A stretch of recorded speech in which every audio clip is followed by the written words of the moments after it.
Hello there. Good time zone. And what is up, gamers? Hi, everybody. Welcome in.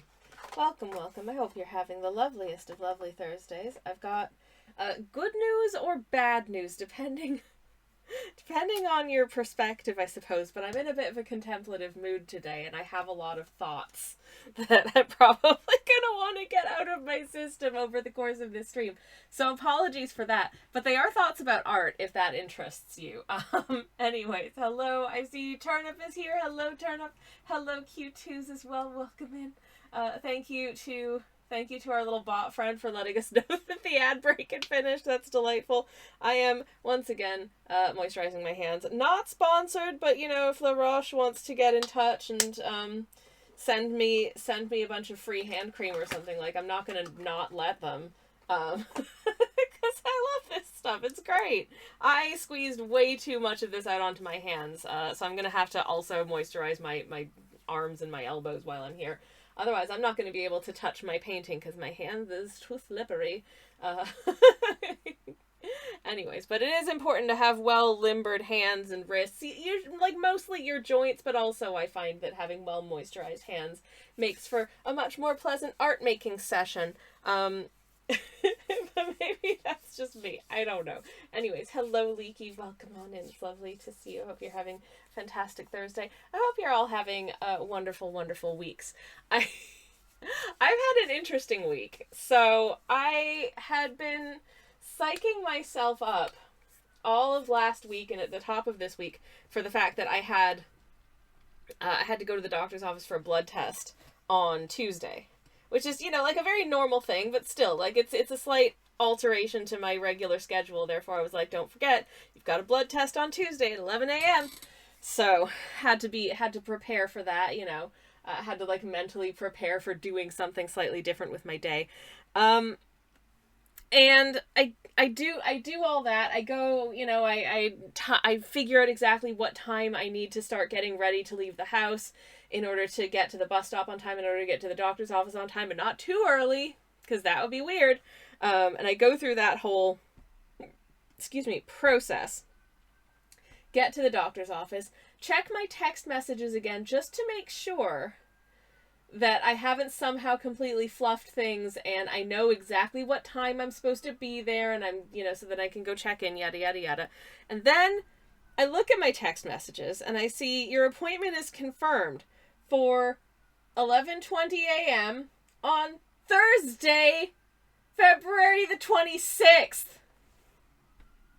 I got my days starting with a T, switcherooed, and did not realize until I was literally at the doctor's office. I had looked at this text message multiple times, and I think my brain just glossed over it because for some reason I had it in my head that I had booked the Tuesday. So my brain just saw, yep, T, February, 11:20 a.m. Fantastic. Got it. Good. Ready to go. Right? No. No.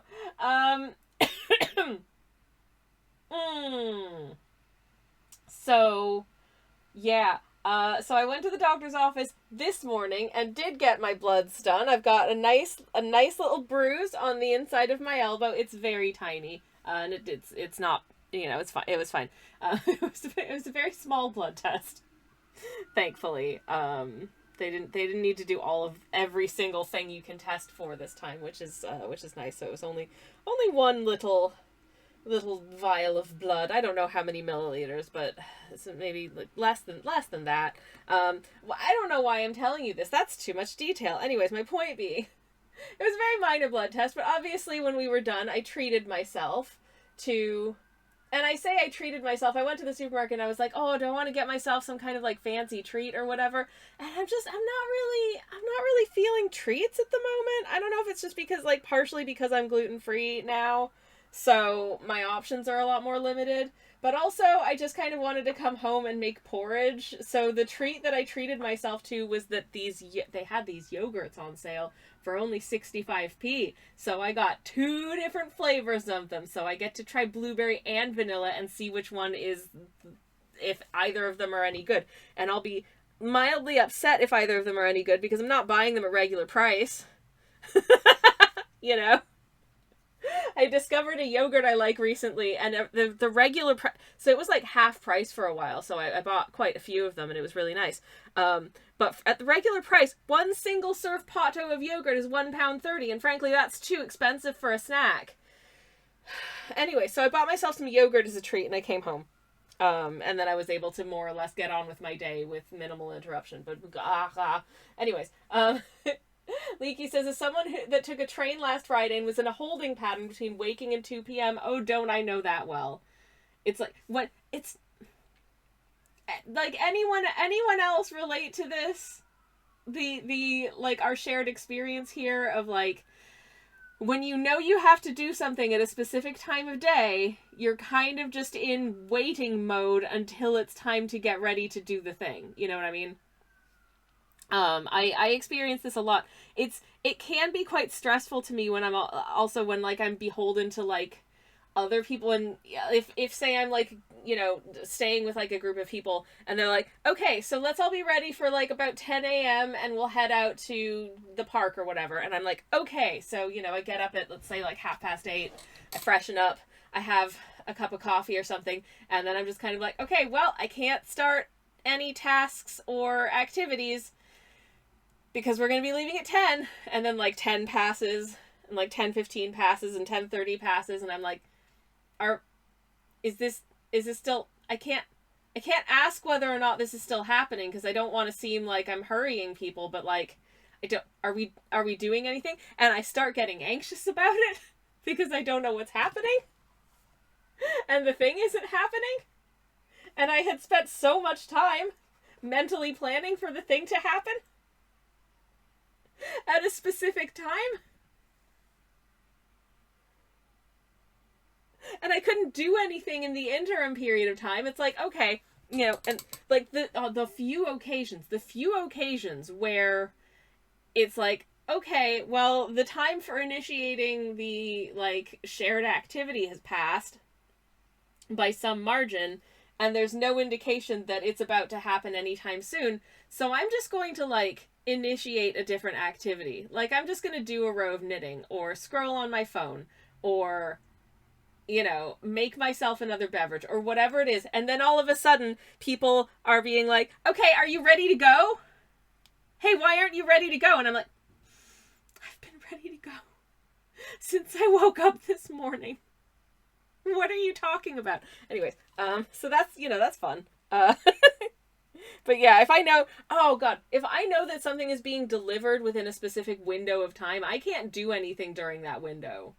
Cause God forbid I miss the doorbell because like I'm boiling the kettle in the other room. You know what I mean? So it's like, no, I have a delivery between 2 and 4 p.m. I am going to sit quietly in the room adjacent to the door. That's what I'm doing for that period of time. I don't want to get too preoccupied with anything. Speaking of, the doorbell might go at some point, because apparently something's being delivered today. I specifically requested for them to deliver it tomorrow because I knew it was going to be out this morning, and then I got a notification this afternoon saying, hey, we're going to deliver your thing this afternoon, and I'm like, what if I wasn't at home? Again, why would you do this? Anyways, so, interesting times. But yeah, that was my week, waiting for a thing. Then it turns out that I misread what the date was for the thing, and then having to wait for the thing again, and then doing the thing and buying myself some celebratory yogurt. This is what passes for, like, exciting times when you're over 40, apparently. Anyways. But yeah, I hope you're all well. I need to paint the Siberian blue robin's feet, because they're not normally white, so I should probably, if there's anyone out there, if there is anyone out there who's secretly, like, spying on what I look at on my phone, they're gonna be like, wow, this person really likes birds. And I hope that's interesting information for them, I guess. Oh! The Siberian blue robin's feet are actually really quite pale. Not to sorry for the feet pics, but it's kind of a pale sort of like buff color. Like it's a slight pinkish beige, but it's very it's very light. So I think I have a good color for that though. Thank you for the kiwi plap plap plaps turnip. Tee hee. Anyways, none of the things I've been talking about are anything that I've been thinking about today. What I've been thinking about today, this is kind of an interesting, there's a lot of prongs to this conversation, so apologies if I kind of trail like madly off in every conceivable direction at once. But specifically, there was a very personal, slightly venti, slightly just sad blog post that I made a little while back, and then like pretty much immediately forgot about. But it was specifically inspired by a post that I had seen from someone who was talking about how basically the thesis of their post was just that like the best art is that which one produces before ever thinking about making your art marketable. And I do think that, you know, it is and can be so detrimental to you as an artist to, before you start making something, think about, okay, what can I do that's marketable? You know, what's on trend right now, and then just do that. Like, you know, it feels cynical and depressing and soul destroying as an artist to think that way. But on the other hand, the example that this person gave specifically was like, as of like a, you know, sort of soulless commercialized art product was another enamel pin of a possum saying "Be gay, do crimes." And the reason that this came to my attention was because an artist had seen it. Rebecca Roney. And they do a lot of possum art, and they've done a lot of possum art for a really long time. Like, possums are their special interest, right? Like, they love possums. But it felt like such a pointed attack on possum art. And I know that's not what the person, like, what their intention was. It just so happens that, like, possums are having a moment. But it made me feel sad because, like, I have experienced, seeing quite a lot of, like, a proliferation, I think, of, like, whimsy and that kind of thing in art and people making art and selling art. And, like, I think that's good because it's stuff I like to see. But specifically, like, I see a lot of trending artworks and people will, you know, sort of will send me, like, oh, look, froggies, because froggies are really popular. And as you may know, Terry the Forg Mage is, like, one of my OG OCs in terms of the art I make these days. So specifically, like froggy wizards and that kind of thing is very, it's I don't know if it's still trendy, but it was definitely having a moment. Just seeing lots of different takes of, like, frogs in sort of fantasy garb and that kind of thing. And that style. And I would hate for anyone to see something that I had done of Terry and think, oh, you know, they're just doing this for the algorithm. They just made this art because, you know, this is what's trendy right now for artists to do. This is the trendy art style or whatever. You know, sometimes it just so happens that you do something that gets tapped into the contemporary zeitgeist entirely outside of your control because, like, God knows I'm not a popular artist. You know, I do tens of numbers over on Instagram, y'all. If I was doing any of this for monetization reasons and monetization reasons only, I would not be doing, like, hey, I had a flash in the pan hyperfixation moment of like a specific species of birds, and because I'm an obsessive completionist, I need to see it through to its logical conclusion by painting a whole bunch of them. I would not be doing that because, you know, I consider this to be largely unmarketable content. But I want to do it because it's fun. And, you know, like, sometimes I just want to paint silly little birds for my silly little mental health, or silly little frogs for my silly little mental health, or whatever it is. And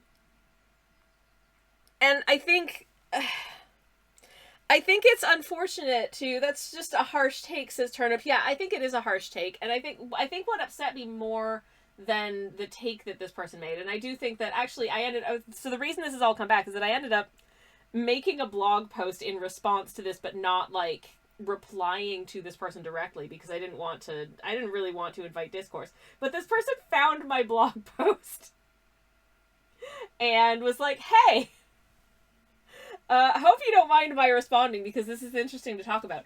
And actually, Turnip says, "Oh no," but I'm happy to report that genuinely I think that their response was very thoughtful.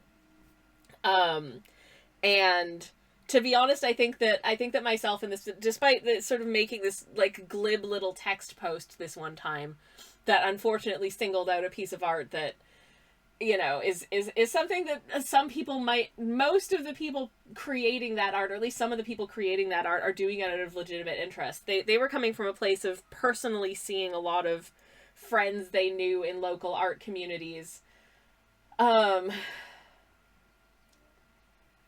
to, or feeling like, I need to make my art more monetizable. I need to monetize all of my art. I have to think about like commercial validity in creating my artwork. And it just kind of drove the people who just honestly do just want to make weird stuff out of the community. And it was, I think that's really sad and unfortunate. Because, yeah, the joy of art and making art, a lot of it for me is making weird stuff and also finding people who resonate with the weird stuff that you make, you know, like both. But, you know, so I fully understand that perspective. I think that creating art with the purpose of monetizing everything that you create, or thinking about what can I do that's monetizable before anything else as an artist, is a way to absolutely break your spirit and just turn it into like a crappy job. That's not a fun way to be. Boy, is it nice to be able to afford like art supplies and stuff. By the way, oh no, what did I just do? Okay, by the way, I just updated my shop. There we go. I realized belatedly that that my shop update basically launched like at the end of the month when nobody has any budget left, which my bad. But it's there for after you get paid if you're into it. No worries if not. But it's there. What was my point? My point is, it is genuinely soul destroying to just create art as a means to making lots and lots of money. Because ultimately, even generally, I think even if you are thinking with like what is going to be marketable in mind, you're probably still not going to make lots and lots of money because most artists are not making lots and lots of money. You know, so your best bet is do what you want. I know that probably people who sell art at a lot of like comic cons and craft fairs and that kind of thing will probably disagree slightly because, well, they've got more expenses than I do. But again, that's a different branch of that I don't know if I can wade into at this point. Leaky says, if you did get more popular, you'd get to play takedown whack-a-mole with folks ripping off your designs. Oh man, the one time I tried to contact AliExpress to take down something that was ripping off one of my works, because it has happened to me. It's probably happened to me other times that I'm just not aware of because I don't spend time trawling through like, you know, those kinds of sites to see whether or not any of my art's been plagiarized, but I have been plagiarized.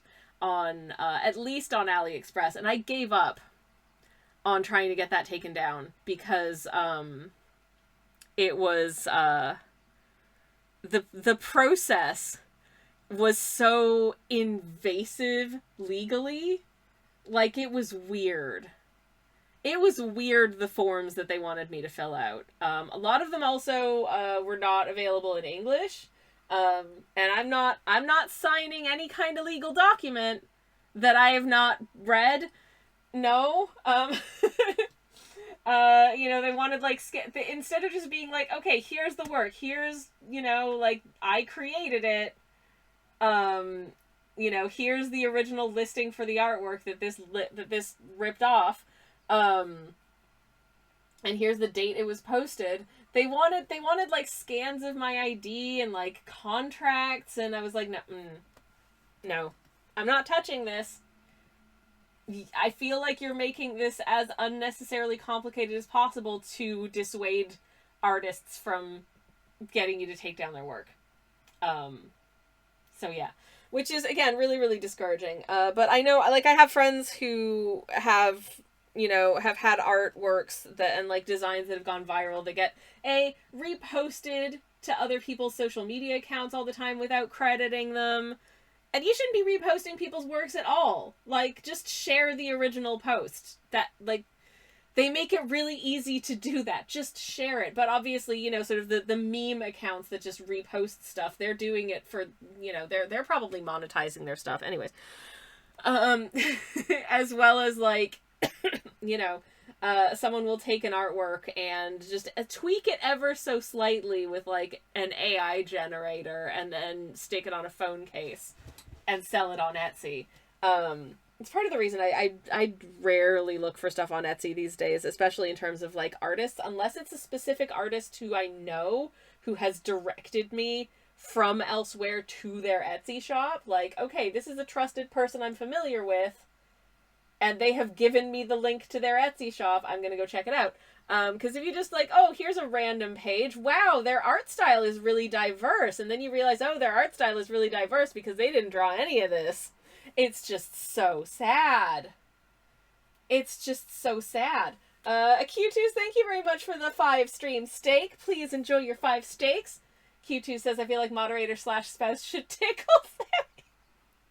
It's so funny you mention that. It's so funny you mention that. Because, so I have a coffee mug that is like a Mr. Men coffee mug that's Little Miss Giggles. And my moderator / spouse has a Mr. Men coffee mug that's Mr. Tickle. So those are canonically are assigned Little Miss and Mr. Men characters.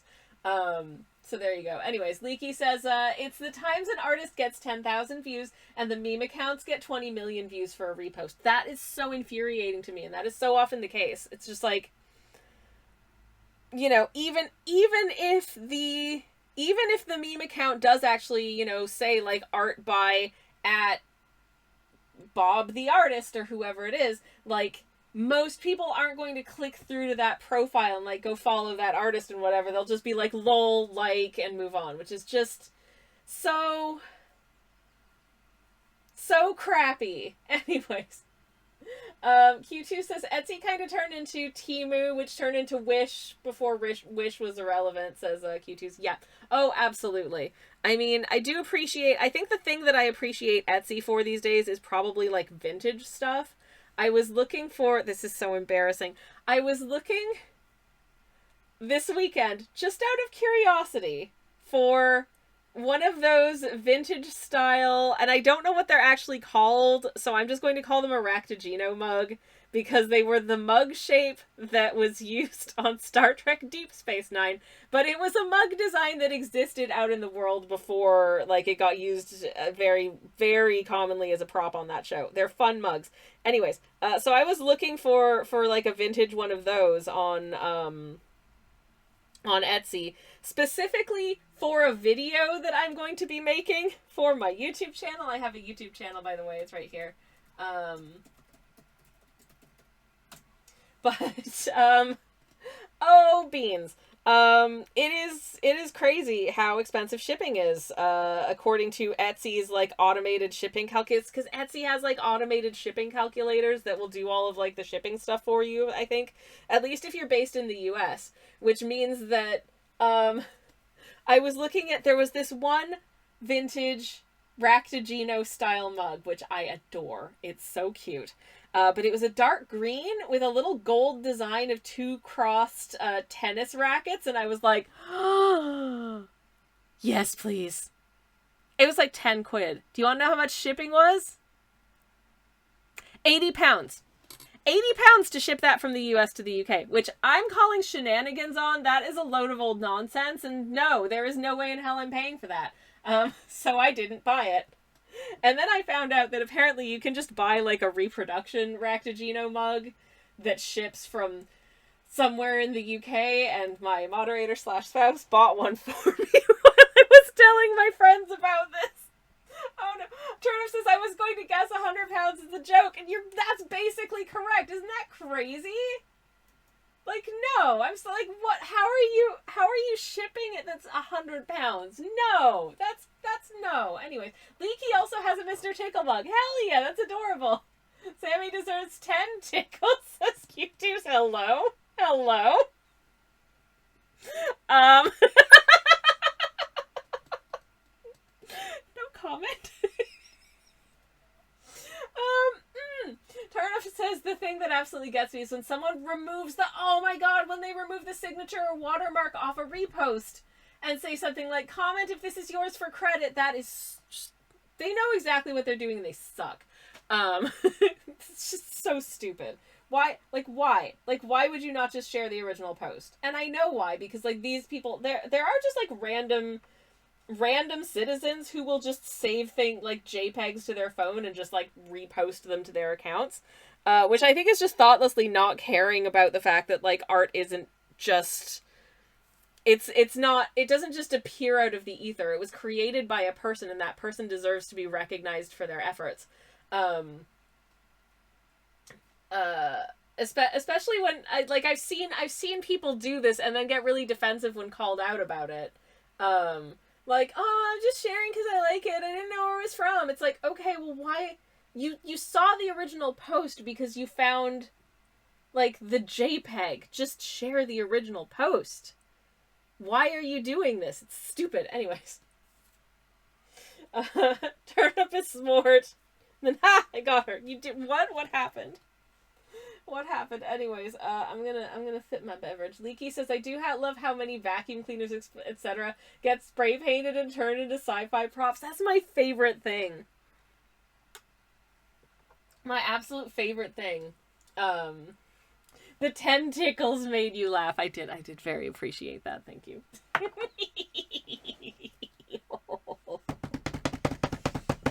Thank you much. God damn it. Anyways, yeah. What was my point? Oh yeah, the other thing about that complaint about, like, you know, not letting yourself succumb to the temptation to just worry about whether or not your art is marketable, and how, I mean, thinking about, like, you know, sort of marketability of art and looking out for trends and just doing what's trendy is how you end up going to like an art or craft fair or like a convention or whatever, and every single artist's table, or like, you know, like 5 out of 10 of like the artist's tables all have basically the same things, because people are like, this is popular and cool, cashing in on it, you know what I mean? And like, that's cynical and crappy, and I don't want to assume what people's intents are when they're making stuff. But I think what made me really sad was like the comments on this post, because there were a lot of comments of people being like, yeah, I'm just really sick of seeing this specific artistic motif. And I'm like, you're allowed to just not like a thing and not have it be like malicious or insincere because of it, you know, like, oh man, I'm sick of seeing frog art. It's like, okay, well, that's fine. There's a lot of art that isn't for me personally also. That doesn't necessarily mean that the person who made it didn't, you know, make it with their heart. You know what I mean? Like, it's just, same with, like, talking about, like, there was a term that I saw a while back. I probably talked about this before, like, convention slop, where you get, and I mean, this is nothing new. This is nothing new. There's always different types of things that people do at and sell at, like, art markets and conventions and on, I don't, does anyone actually still sell handmade stuff on Etsy? I don't know. Or is it just Temu? It's mostly Temu these days. I'm sick of not seeing enough Sammy art all over my social media. This is cute too, so I'll try and rectify this. I'll post something tonight just for you. I mean, I was gonna post something anyways, but, still. Also, I don't know if you were here when I premiered this on Monday, but I did create, I'm spoiler tagging it slightly here, but I did create this on the weekend for the YouTube video I'm currently in the editing suite for, so there's that as well. But, what was I saying? Oh yeah, the kind of, oh good, well, my paints just all fell over, so I'm gonna need to pick those up real quick. But, I remember, I don't know if this is still a thing. I don't know if this is still a thing. I'm gonna put these back in order up there. So let me just, yeah, well, okay. Well, now my paints are dusty, so that's cool. Anyways, is that made out of those milky steaks being mentioned in Jam Street? Maybe, I don't know. It's concerning. Okay, let me try and get these paints in some semblance of order again. Milky steaks, delicious. I don't eat meat. What am I saying? I think you go there, and then you go here. But I think there are these, like,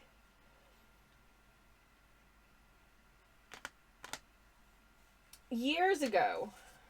Eddie, thank you very much for the lurk. Have a lovely lurk. Years ago, when I was still an active, like, Etsy, when I had an active Etsy shop, there was, at some point, some years in, a proliferation of people selling, like, handmade jewelry. And I mean, obviously people still make handmade jewelry, but a lot of it was basically, it's a very, I think there are certain types of handmade jewelry that have very low barriers to entry, in as much as you don't need a lot of, like, skill acquisition, training, specialist equipment to make them. You just buy, like, you can purchase little charms that are really cute. I remember the ones that were really popular at the time were these little, I'm not sure if they were glass or plastic, but these little, like, tulip-shaped charms that you then attach to an earring hook, and you've got like a beautiful little set of earrings that cost you pennies to make, so you can charge, and took like a couple of minutes to put together. So you can sell them at a fairly significant volume for a fairly low amount of money, which means that, you know, it's like, hey, I'm selling handmade jewelry that's super inexpensive. Yippee. And, you know, I'm sure some people do really, really well out of that. But also, because the barrier to entry for that specific, like, way of making is very, very low, in as much as you're buying charms, attaching them to an earring hook, and then, you know, either putting them in a little plastic bag or sticking them on, you know, sort of a little backing card or whatever it happens to be. Lots and lots of people all started making this fairly quickly. Which meant you were seeing a lot of it at any given, like, you know, market or online. Hello, Armory. Welcome in. It's lovely to see you. Hello, hello, hello. Welcome, welcome, welcome. I hope you're well. To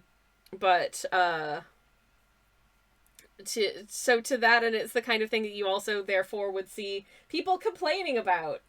And I think, I don't know, it's not really my place to say whether or not, you know, that's, like, a bad thing, or a cynical cash grab, or something that someone is genuinely passionate about doing. I don't know.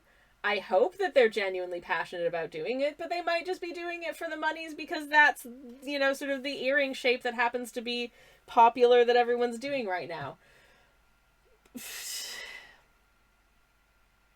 whom's just to say? But I also, you know, like I try not to worry about whether or not people think that I'm doing this artwork or that or the other, or painting this character or that or the other, because it's marketable, or because I think it's going to be marketable, or I'm thinking about, you know, sort of the commercial implications of painting a frog or what have you. But also, I have no control over this. And it's, Harvey says, what passion? Get that money. What are you talking about? Talking about the not letting yourself fall into the trap as an artist of allowing yourself to be led entirely by, do I think that this art is like monetizable? Do I think I'm going to be able to make money off of this art when you're creating something? Because that's, I do think that that is super soul destroying. I think it makes, like you can still, like you might still be producing like really, really good works, but are you having a good time? Are you happy? Maybe. Maybe you're not, you know, as sort of interest led or passion led as an artist, and you can kind of just do stuff and you're happy with the fact that if you're lucky, it happens to make you a lot of money. You probably are happier if you know, you're doing it for the money reasons and it is making you a lot of money, which there's no guarantee that it will be. But yeah, I have no control over whether or not people believe that I care about what I create as much as I do, or if they see it and think, oh, it's just another one of those you're just doing it to be popular kind of thing. I can't control this. So Michelangelo's commercial, he got paid for the Sistine Chapel. Oh yeah, I mean, like this is the other side of it, is that I also don't want to fall into like become unmonetizable 100% entirely. I think it's disingenuous in the other direction to be like, there is like an impurity as an artist if you never think about, you know, being able to recoup your expenses and pay your bills and that kind of thing. Like, conversely, I know that you know, listening to some artists who do a lot of like conventions and that kind of thing talk about like, oh, you know, I always try and make sure that I have one piece of fan art from whatever the most popular anime is right now when I go to Anime Expo, because that's the thing that's probably going to sell the best. And I mean, yeah, you know what? That's fair. But on the other hand, I don't have it in myself, I think, to force myself to make fan art based on something just because it's popular. You know what I mean? Like, I'm not... at the moment, I'm making fan art about a show that's like 30 years old, which, you know, is not necessarily the most saleable. If I was worried about saleability, I'd probably be making things based on an anime I haven't heard of, or the gay hockey show, which I have not watched and am not particularly interested in. Yeah, I have thoughts about that as well. I mean, I'm sure it's very, very good. I just don't care about hockey. And I also don't necessarily care about hot people. I don't know if that's a weird thing to say, but people gotta pay. Yeah, of course people do have to pay bills, but like, Armory says, this topic did remind me some artists on Blue Sky being like, well, I'd like to draw this, but I need to pay bills, so smut it is. And I mean, you know what? But yeah, like I also do commissions as an artist. And I'm very happy to be led by other people's ideas, though obviously I do reserve the right to say, I don't feel comfortable drawing this if I don't want to. And I also don't think, based on the kinds of things that I draw, as much as, I don't know, like there's I guess technically there's feet pics in here. I don't think I'm the right person to draw adult content particularly. At least not in terms of, you know, being like, ooh, that's a spicy situation. I don't think anyone wants to see that from me, and I don't particularly care to draw it in that way. But what was my point? Yeah, like, if I felt like I had the right skill set for it, I could probably just apply myself to doing nothing but furry commissions and quit my day job. But I don't have it in me to I don't think that my art style is the desirable art style for that, and I don't think I want to spend time acquiring the skill to master the correct art style for people to want to buy furry art from me. by all means, if you want to commission in my art style what you would look like if you were an axolotl or a hyena or whatever, like, I would be more than happy to do that. Have you seen all the whimsical little animal creatures I draw? It's pretty adjacent. Like, I'm kind of into that, but Armory says, I don't know if the Hollow Knight fans are horny for bugs. I think any kid... Listen, I try not to think about that, Armory. I say this because every time I have done, like, a Hollow Knight or Silksong fan art, and I have gone to... I should just be using screen caps from the game. I should just be making screen caps of the game as I play. I have all the VODs. I can just go back to my VODs. Why don't I just do that? I'm so silly. I usually go to, like, sort of image search to try and find, like, screen caps or sprite sheets or whatever for whatever character it is that I plan to draw. And usually about 12 entries into Google image search, I will see what they would look like if they had big ol' booba. Or like a sexy butt or whatever. So, like, I'm very aware that of whichever internet rule, I can't remember what rule number it is, but like the internet rules, it was like rule 91 or something. If it exists, someone has made spicy, like, horny art of it, and that's just caked up Thomas the Tank Engine. I do not wish to know whether or not this exists. That is not for me personally, but hey, you do you, buddy. But yeah.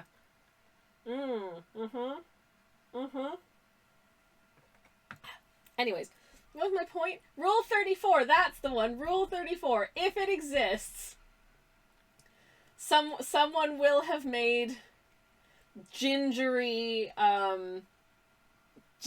content about it. There was notoriously, I did not read it, but notoriously in the Stargate Atlantis fandom, there was a story that someone wrote that was a romance between one of the characters, I think, was it the science guy? It might have been the science guy. It was either the science guy or the doctor. And a sentient chair.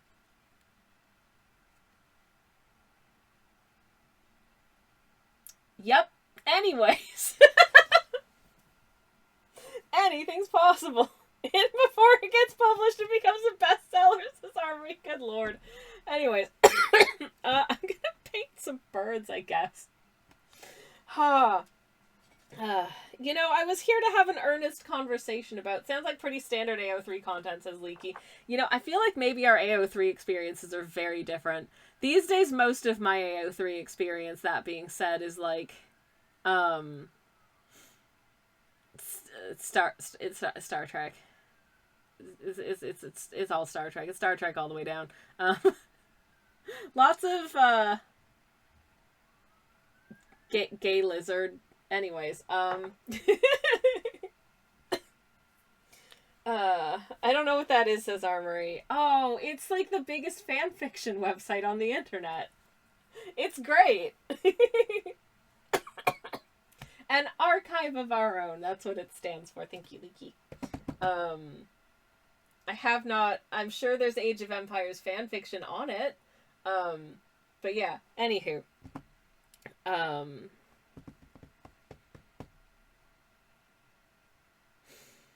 What was I going to do? I need to paint their little beaks. I gotta paint their little beaks. That's what I was going to do. So I'm going to look at what color is the beak of the Siberian blue robin.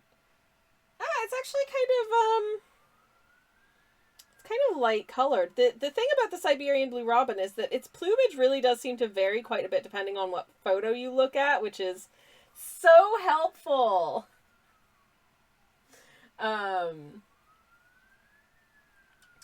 It feels kind of crazy some fan fictions have become fully fledged franchises, usually based around Harry Potter and Star Wars. There are several published novels that I'm aware of that, and Twilight. And Twilight, because the whole 50 Shades trilogy was Twilight fan fiction.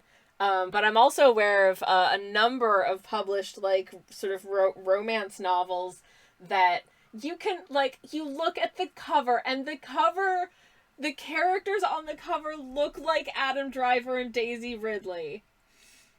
Like, you're not even trying to conceal... You can't even change their hair colors to conceal the fact that this is, like, serial numbers filed off Reylo fanfiction. And you know what? To that I say, like, good job, because I would love to do that, but unfortunately I seem to have a tendency to write my fanfictions in fictional universes where the characters have very distinct voices, and I just don't think that it wouldn't be obvious to the extent that I don't think I could do it. So I'm stuck having to write my own books about, like, original characters and concepts that people are just going to have to get to know for the first time from me. Oh, no! That's a terrifying undertaking. But yeah, I the reason I know specifically about the Star Wars fanfiction romance novel gubbins is that there was one where the main character, who's super obviously Rey Star Wars, is a theoretical physicist. And I saw a review of this book by a physicist who thoroughly panned this book for not understanding, like, physics and what it means to be a physicist. There was this weird elitism / rivalry between, the Rey character, who was a theoretical physicist, and the Kylo Ren character, who was an experimental physicist, as if it's not just, like, two different ways of doing physics that often, like, communicate with each other in a useful and productive way. But no, one of them's like, no, I'm a purist, you do experiments, that's dumb. And the other one's like, meh, you just sit there and make theories, that's dumb. And it's like, no, the one person makes the person makes the theories, and then someone else does experiments and tests out the theories. Both of these things are good. No one's gonna hate each other over the fact that they do a different one. That's so stupid. Oh my god. But again, you know, that's Rhea Walker Sky, says Armor. Yeah, exactly. I think that's one of those things where, like, I don't know if it's just a case of, like, this book is bad, and apparently in terms of, like, the actual romance, the book is also kind of bad.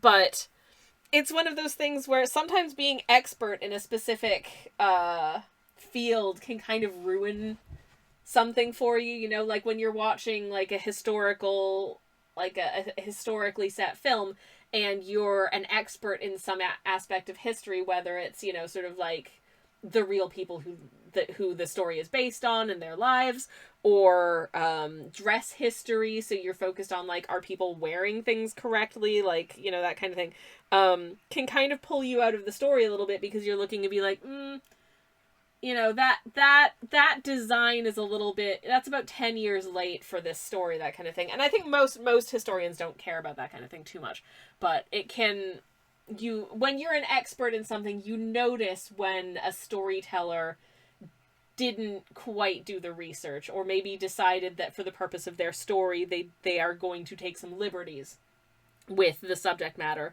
And depending on how well executed the rest of it is, you might be able to overlook that as a design choice, or you might find yourself in a situation where you're just like, this is bad, and I can tell that it's bad, which I think was the case with the, like, theoretical physics, because it's embarrassing, that's so stupid.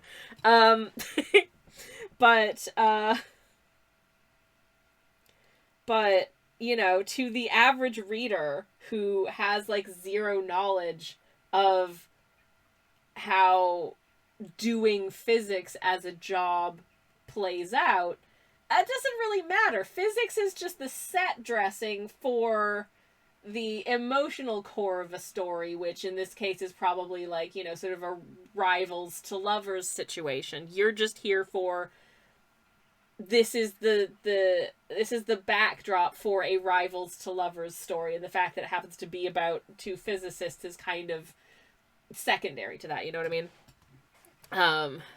But that's a hard thing to switch off when you do have like specialist knowledge. Like, you know, there are certain things that I have specialist knowledge of. If I was reading it, like for instance, I worked in a library for 12 years. If I were reading a story about someone who worked in a public library and I was like, they wouldn't do that. You know, I feel like, but on the other hand, if I were reading a story that were set in a public library and it hit like every beat of like, yes, this is the experience, I can relate to this. That feels so good. It feels so good seeing your like niche piece of, you know, area of knowledge represented in a way that actually feels like they did the research. That is so nice. You know what I mean?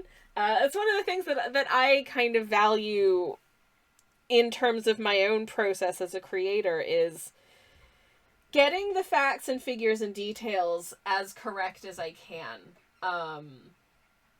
Is important to me. And I don't know if that's goofy, but it is important to me. And I don't think it is goofy. I don't think it is. I probably sometimes spend too much time on things like that. Like, for instance, I was working on a story. I've kind of set it to one side for the moment, but I was working on a story that's set in a city that I've never actually been to. But I wanted to, you know, be as accurate as I could about this setting, so I did so much research into like, okay, it's 2014. Where are we going for drinks in Ponsonby? You know what I mean? Like that kind of thing. That's really important. Anyways, my moderator / spouse has just come home, so I'm gonna go say hello to him. One moment, please. Hi, baby. Hi. I'm so glad you're home. I missed you, and I love you. Ads are gonna run in like 2 minutes, so we can chat more then, but I want to give you a hug first. What's wrong? Oh, okay. Have fun. I'll see you later. Bye, baby. Hi, everybody. I'm coming back. Now, unfortunately, ads are running in about 2.5 minutes, but maybe we could actually get a little bit of painting done before then. Who knows? Who knows? Do I dare challenge myself to actually do some painting? What?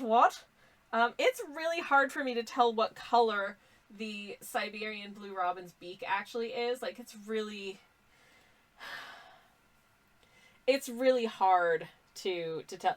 Armory says the love interest male librarian argues with the lady librarian about the Dewey Decimal System. I mean, listen, I love the Dewey Decimal System as much as any librarian. It is a pretty good system for categorizing different types of books. I can't say I've ever argued with anyone about the Dewey Decimal System. I do. There was a secondary system that we used for government documents, and I did not like that system as much as the Dewey. It made more sense from the perspective of the kinds of things that you see as government documents, as opposed to anything else, but it wasn't as much fun. Okay, so this beak, it's not really much of a color at all, but it kind of is. But is it a little bit beige or is it a little bit blue? Like, it's hard to tell. Every picture is a little different. It's really hard to tell. I think, okay, this one's got kind of a bluish blush to it. So I'm gonna try and gradient that out, I think. I'm gonna try and gradient this bad boy out. It's gonna get a little bit complicated, but hopefully it'll be good. We'll see. Let's just pop that there. And let's see how we get on. Anyways, need a professional bird model. Listen, unfortunately, the Siberian blue robin is not a typical resident of my country of residence, so I kind of have to deal with like a Google image search for this, which I know it's not the best, but like it's what I've got. So it goes. Okay. Also, ads are going to run in like 10 seconds, so I'm going to pop over to the BRB screen, and I'll be back in just a few minutes. I'm sorry if you have to see ads, but you're not going to miss anything because I won't be here. So have a drink, have a stretch, do whatever. I'll see you very shortly. BRB. Cool beans. Apparently ads are done. Welcome back, everybody. Hi. Thank you for sticking around. Look, we painted a bit of beak. Yay! Good job, us. Cool. Anyways, do I remember where we were conversationally? I don't. Of course I don't. My mind has been fully cleansed and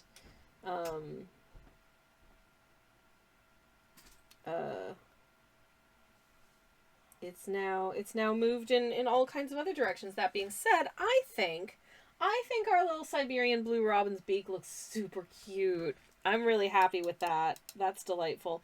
What I did notice was there's a little bit of like a darker plumage situation happening on some of these birds that I haven't really captured yet. So I should probably do that now. Where's So taking a look at this reference, it's kind of, the thing is, it's kind of hard to see in this reference, but there is actually the feathers here. It's not just in shadow; it is actually a little bit darker, sort of just around the sort of the edges here, where it intersects with the white plumage. There are actually some slightly darker feathers there, which create kind of an interesting sort of outliney effect. But I should probably try and incorporate into that into this little buddy's plumage, shouldn't I? So I'm gonna do that now, and then we'll paint in some other beaks, and then we'll look at giving this a little additional texture, because I was going to do the feathery doots last time. I didn't really get to, because I realized that there's also a little bit of sort of interesting color variation in some of these petals, and not petals, feathers, and that kind of thing. And I wanted to see if I could get some texture in there in the way of like just actually using like the watercolor itself and getting some granulation effect. My moderator / spouse is, hi babe, what's up? What's this? That's paint. It's just the one. There's just the one like box. The big box I don't need to keep. But that smaller box is paint. Just doesn't that, they want to damage it. Okay, thank you. It's Klein Blue. Okay, anyways, I love you. Are you taking those boxes away? Are you just moving those boxes somewhere else? Come in and give you a kiss. Aw, hi baby. Give me a kiss. Hello chat, sorry. No sorries. More kisses. Wait, one more. You okay for drink? I'm fine for drinks. Thank you, baby. I love you. Right. Sorry about that. Not sorry about that. That's my moderator / spouse. Who is a delightful human being. Anyways, okay, so got to see what are these funky little feathers doing? Okay, so it's kind of. Sorry. Is that banana for me or for you? The banana's yours. Oh, thank you. Yeah, enjoy the banana. There's a banana in the kitchen. I was saving it for my moderator / spouse. Because I bought a hand of 5 bananas, and I've had 3. So the other 2 are for my person. Because it feels good to share. Okay, so here's...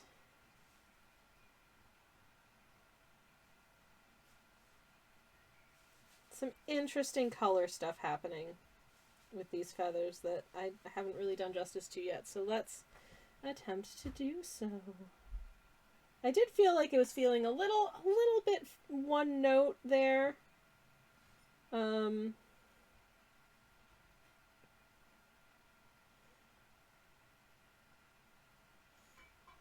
good to kind of correct this. It actually kind of comes out like that.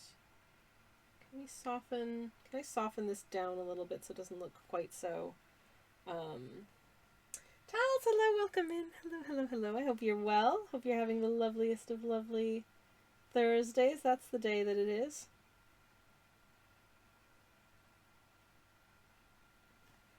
Just softening down this little sort of slightly darker feathers around the robin's eye. Look bravely through the robin's eye and fly. Oh, that's something I haven't thought of in a long time. Where the hell did that come from? Older viewers may remember of which I am referencing there. And if you don't, it's probably on YouTube. Actually, it's going to bother me if I don't find out. Is it on YouTube? North and south, east and west, a quest to say... Sorry. Is it on YouTube? Don't go to YouTube now. Stay watching the stream, please and thank you. But go look for it later, or don't, because it's a silly, very old, children's TV show. Also, I don't know whether or not it's on YouTube. Oh my god, the whole thing's on YouTube. Oh no.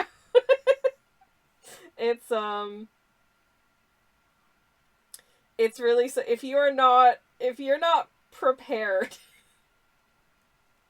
for the adventure that is Through the Dragon's Eye, it's okay Thursday for me, says Tells. I hope yours is going well. It's going all right. I was talking earlier about how I had thought that I had an appointment, like a doctor's office appointment on Tuesday.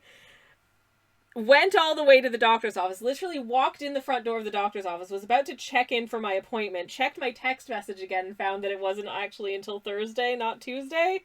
And came all the way back home, and then went back out today for my actual appointment, which was Thursday, not Tuesday. I'm very intelligent. So, yeah, that happened. I mean, that was when, on my way back from the erroneous appointment date on Tuesday, I did stop in at the supermarket and purchase that hand of 5 bananas. So, the last of which I had reserved for my moderator/spouse. So, you know, it wasn't all bad. I got us a banana snack. Today, I treated myself to some yogurts of a brand of yogurt I haven't tried before, so I'm very excited. I'm very excited to try these yogurts and see if they're yummy, because they were 65p each, which I like that for me. I'm poor. So, you know, that kind of thing is exciting to me. Anyways, yeah. I think I just wanna... No. There's some little sticky outy bits here on this guy, so if I can just maybe try and replicate the sticky outy bits a little bit. Maybe just a little, there's a little just under the beak here.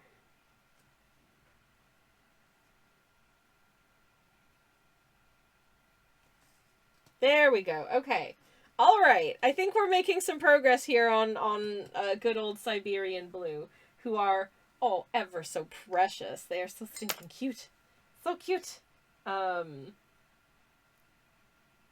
Totally adorable. Can I get a slightly higher res picture of one of you? eBird. eBird is always a good place to look for slightly higher res photos, which is useful when you're trying to get like the different feather textures as correctly as you can. To be fair, it's a mistake letting there be 2 days starting with T, says Tells. I wholeheartedly agree. I think that's mean. I think they shouldn't have done it. Super rude. But whatever. I got to take a nice little walk. The weather was fine. And I got to treat myself to some new yogurt, which passes for exciting when you're almost 42. Anyways. His tea is delicious. It's actually, I probably could have brewed it a little bit stronger. It's lime and mint, my mojito tea. Oh, it's very yummy tasty. But I probably could have brewed it a little bit longer. It's a little bit light. Whereas this is also a mint tea, because I don't know, I was just feeling minty today, I guess. And this one's fine. What else did I do today? Ooh, I filmed a little additional inset to the YouTube video that I'm currently in the editing suite of, which is where our little dairy product cow comes in. Because there was something that I kind of glossed over in my initial filming, and then realized I should probably elaborate on this a little bit, so I decided to elaborate a little bit on it, and I spent like 10 minutes just talking some more about it, you know, for the sake of accuracy and completion and the neurodivergent need to over-explain things that people probably aren't actually that concerned about being explained. which is apparently a thing that we do. The number of times I'm like trying to explain to someone to give them the full context of a thing, and they'll be like trying to get me to stop talking. They'll be like, okay, I get it. And I'm like, no, because I haven't told you the whole thing. You can't get it if you don't know the things I haven't told you yet. Like, why do you think you get it? There's more I have more things to say. You're missing information. Don't you want information? Doesn't it matter for you for the information to be complete, or do you just want to run on assumptions? What? Anyways, I don't understand people. I forget what my point was. Oh, I'm having poutine for dinner tonight, by the way. So I'm very, very excited for that. Oh my goodness gracious! Can you believe? Are you kidding? It's the best day of the year. The day I decide to make poutine. Because I have a sachet, so I'm going to be going back to Canada in a couple of months. But I have a sachet of poutine sauce from the last time I visited Canada, which is best before next year, because these, non-perishable, like, sauce packets do last quite a while. Because it's been a couple of years since I've been to Canada, and this thing is still in date. But I'm like, I should probably use up last visit's Canadian staples before I come home with more Canadian staples, because inevitably I will be bringing stuff back. I hear they have gluten-free Oreos. I don't know if they'll be as good. And they're more expensive, but I'm gonna gosh darn find out. And also, granola bars, like the good granola bars. Definitely coming back with some granola bars, and I don't know, it's tough because a lot of things that like are the kinds of things that you can't get in the United Kingdom. Definitely a box of Cheerios, because you can't get the good Cheerios here in the UK, and thing is, I'm not really as into like sweets and that kind of thing as much as I used to.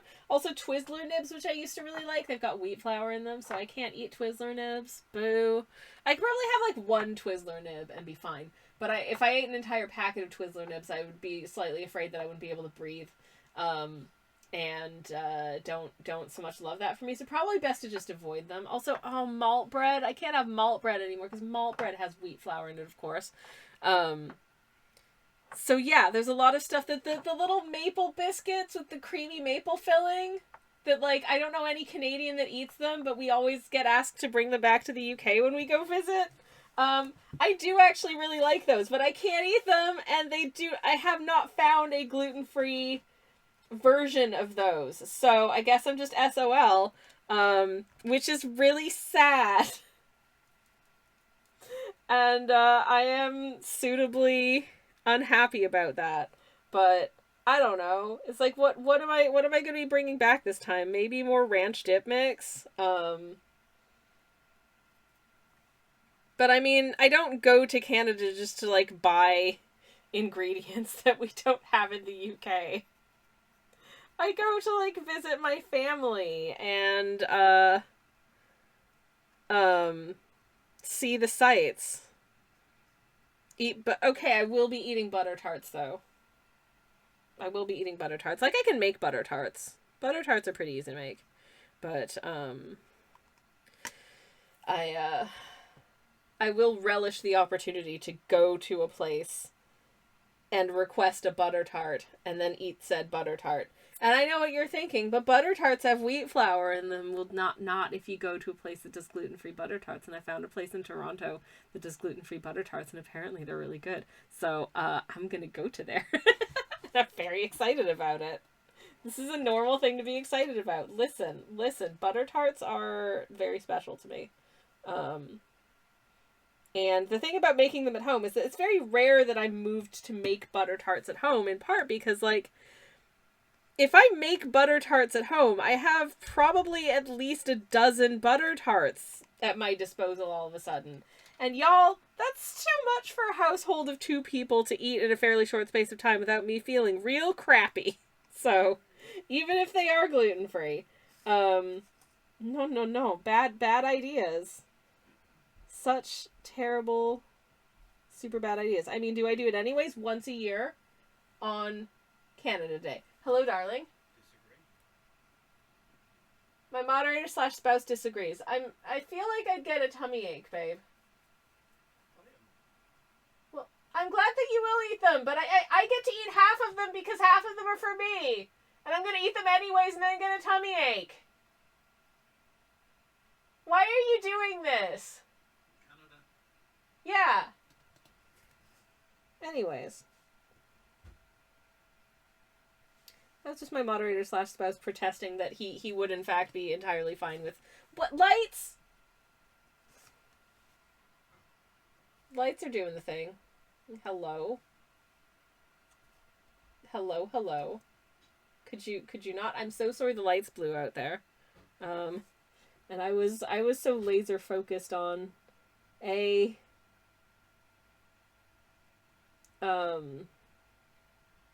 contradicting my spouse, and B, painting feathery doots onto this little bobbin that I hadn't noticed, and I'm so sorry. I do try and keep an eye on what the camera's doing, but every once in a while I kind of actually get absorbed in doing some painting. And I may not notice immediately if the camera's doing something stupid. Why? Why?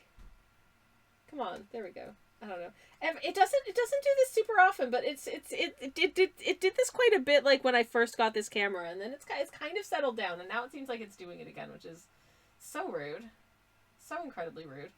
Not a fan of that, but anyways. Okay. All right.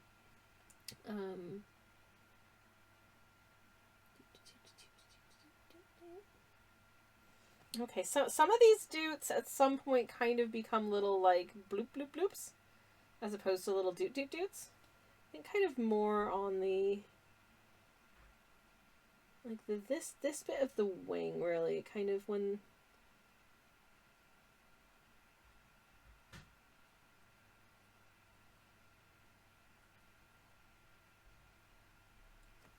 kind of come down here. And then there's like a portion, I feel like it's kind of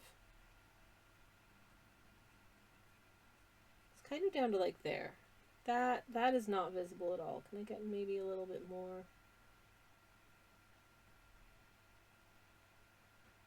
A little more visibility on that. Okay. Okay, I think that's a good start, I think.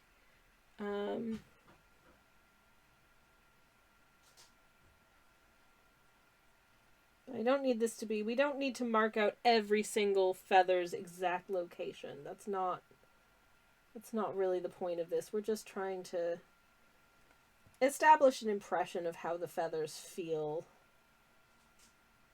What kind of textures are we looking at in what areas? So like it doesn't need to be 100% perfecto. It just needs to...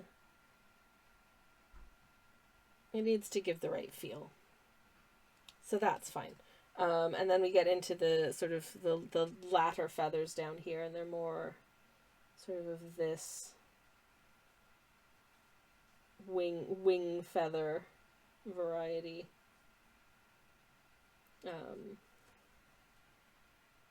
And that manner of texture, so...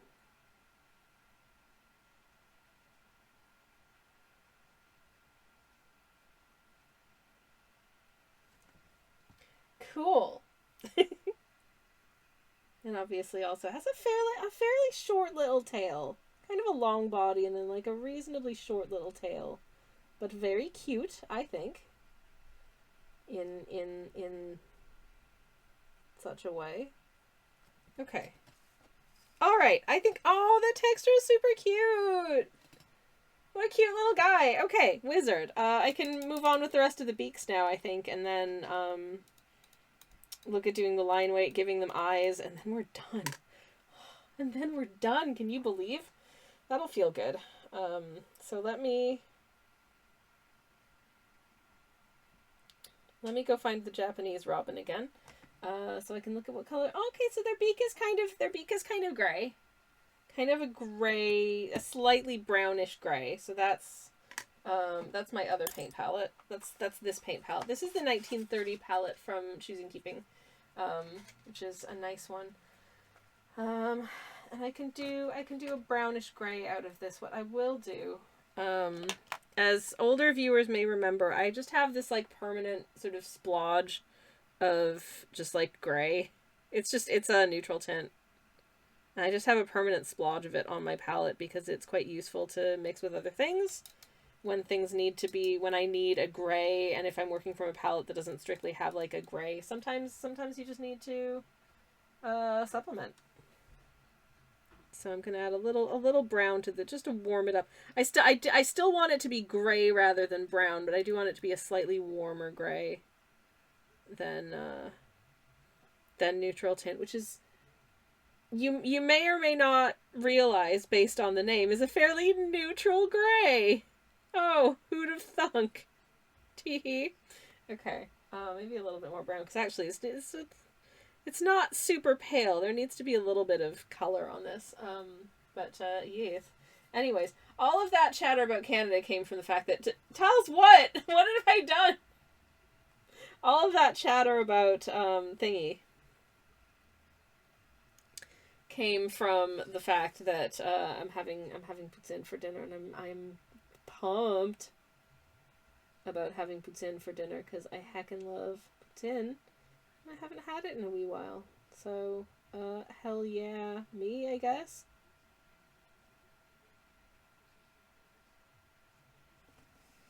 I feel like I just made this beak a little bit too big, but whatever. It's good enough.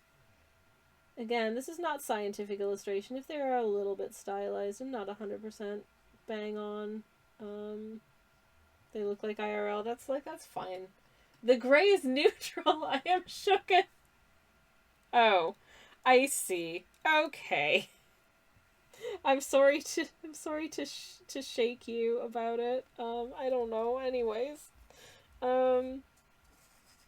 so Bobbin has a beak now. I don't know what South Island Robin's beak color is going to be, but based on the rest of the bird, I'm going to go out on a limb and guess that it was probably gray. But let's find out. South Island Robin. Let's get a look at you. What do you look like? Oh, goodness gracious, you're so cute. Oh, surprise, surprise, it's gray. Who would have guessed, based on the rest of this bird, that it would have a gray little beak? Oh, what an absolute cute patoot. Sorry, I'm just looking at robins and just loving them. What a cutie. Oh my goodness. Okay, so if I just add if I just neutralize this gray a little bit more, so I can just reuse it. I think that'll do just fine. It is a reasonably dark gray as well, this beak. So that should do. Okay. Let's go. Oh, there was a tiny droplet of water on the ferrule. No. Do not want.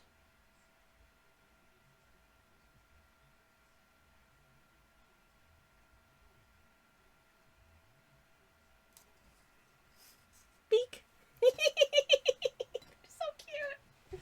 Oh, y'all, I love birds. I really do. I saw some magpies earlier, and that was nice. I heard lots of birds making noise. It's a very good time of year for bird noise.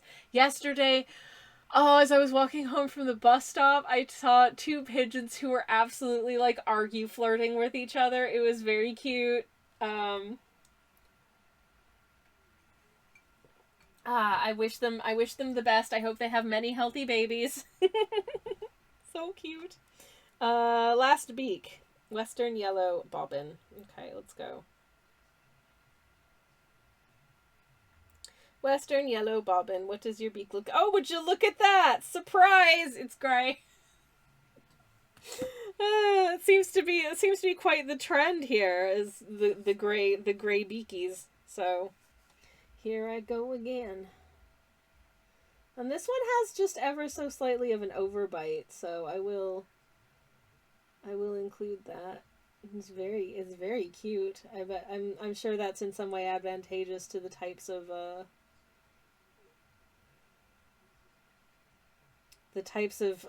sort of flies and bugs that it likes to eat. Perf. Okay. Okay, I guess I can do like outlines and stuff now. Oh, nerve-wracking. Alrighty. Anyways, first I'm gonna do, I think I'll start with Japanese Robin and then kind of maybe work my way counterclockwise or something. I don't know if this makes sense, but it makes sense to my brain. So I'm gonna start with the I'm just gonna start with their little feet. I'm gonna get some slightly darker red for their little feet, and I might just kind of blend it with a little bit of gray. Just so it's not like super in your face. And now that I've done that, I'm like, that looks kind of like a weird burgundy. So now I'm going to add a little orange to it. So it doesn't look like a weird burgundy anymore. Okay, you know what? That'll do. That'll do. That's fine. You can't see any of the things I'm mixing because they're over on this ricotta lid. I'm so sorry. Maybe if I just kind of scooch the ricotta lid over so you can actually see the paint blots that I'm working with, which are, oh, so very exciting, I'm sure.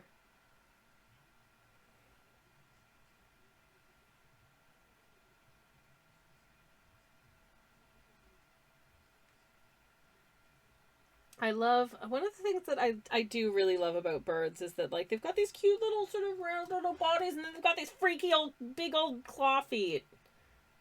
I love it. It's delightful. I love their freaky little claw feet. Very cute of them. Anyway, what's everybody been up to this week? I don't think I've actually asked what y'all have been up to this week. I'm sure I've expressed that I hope you're well. What y'all been up to? Beyond my embarrassing appointment mix-up, I mean, you know, like, I embarrassed myself because, like, no one at the doctor's office knew that happened. And if I didn't tell y'all, then nobody except myself and my partner would know. But no, I have to embarrass myself, apparently, and let the entire internet know that I goofed and got an appointment date wrong, and now I feel embarrassed about it. Why do I do this to myself? I just like to share, that's all. Okay.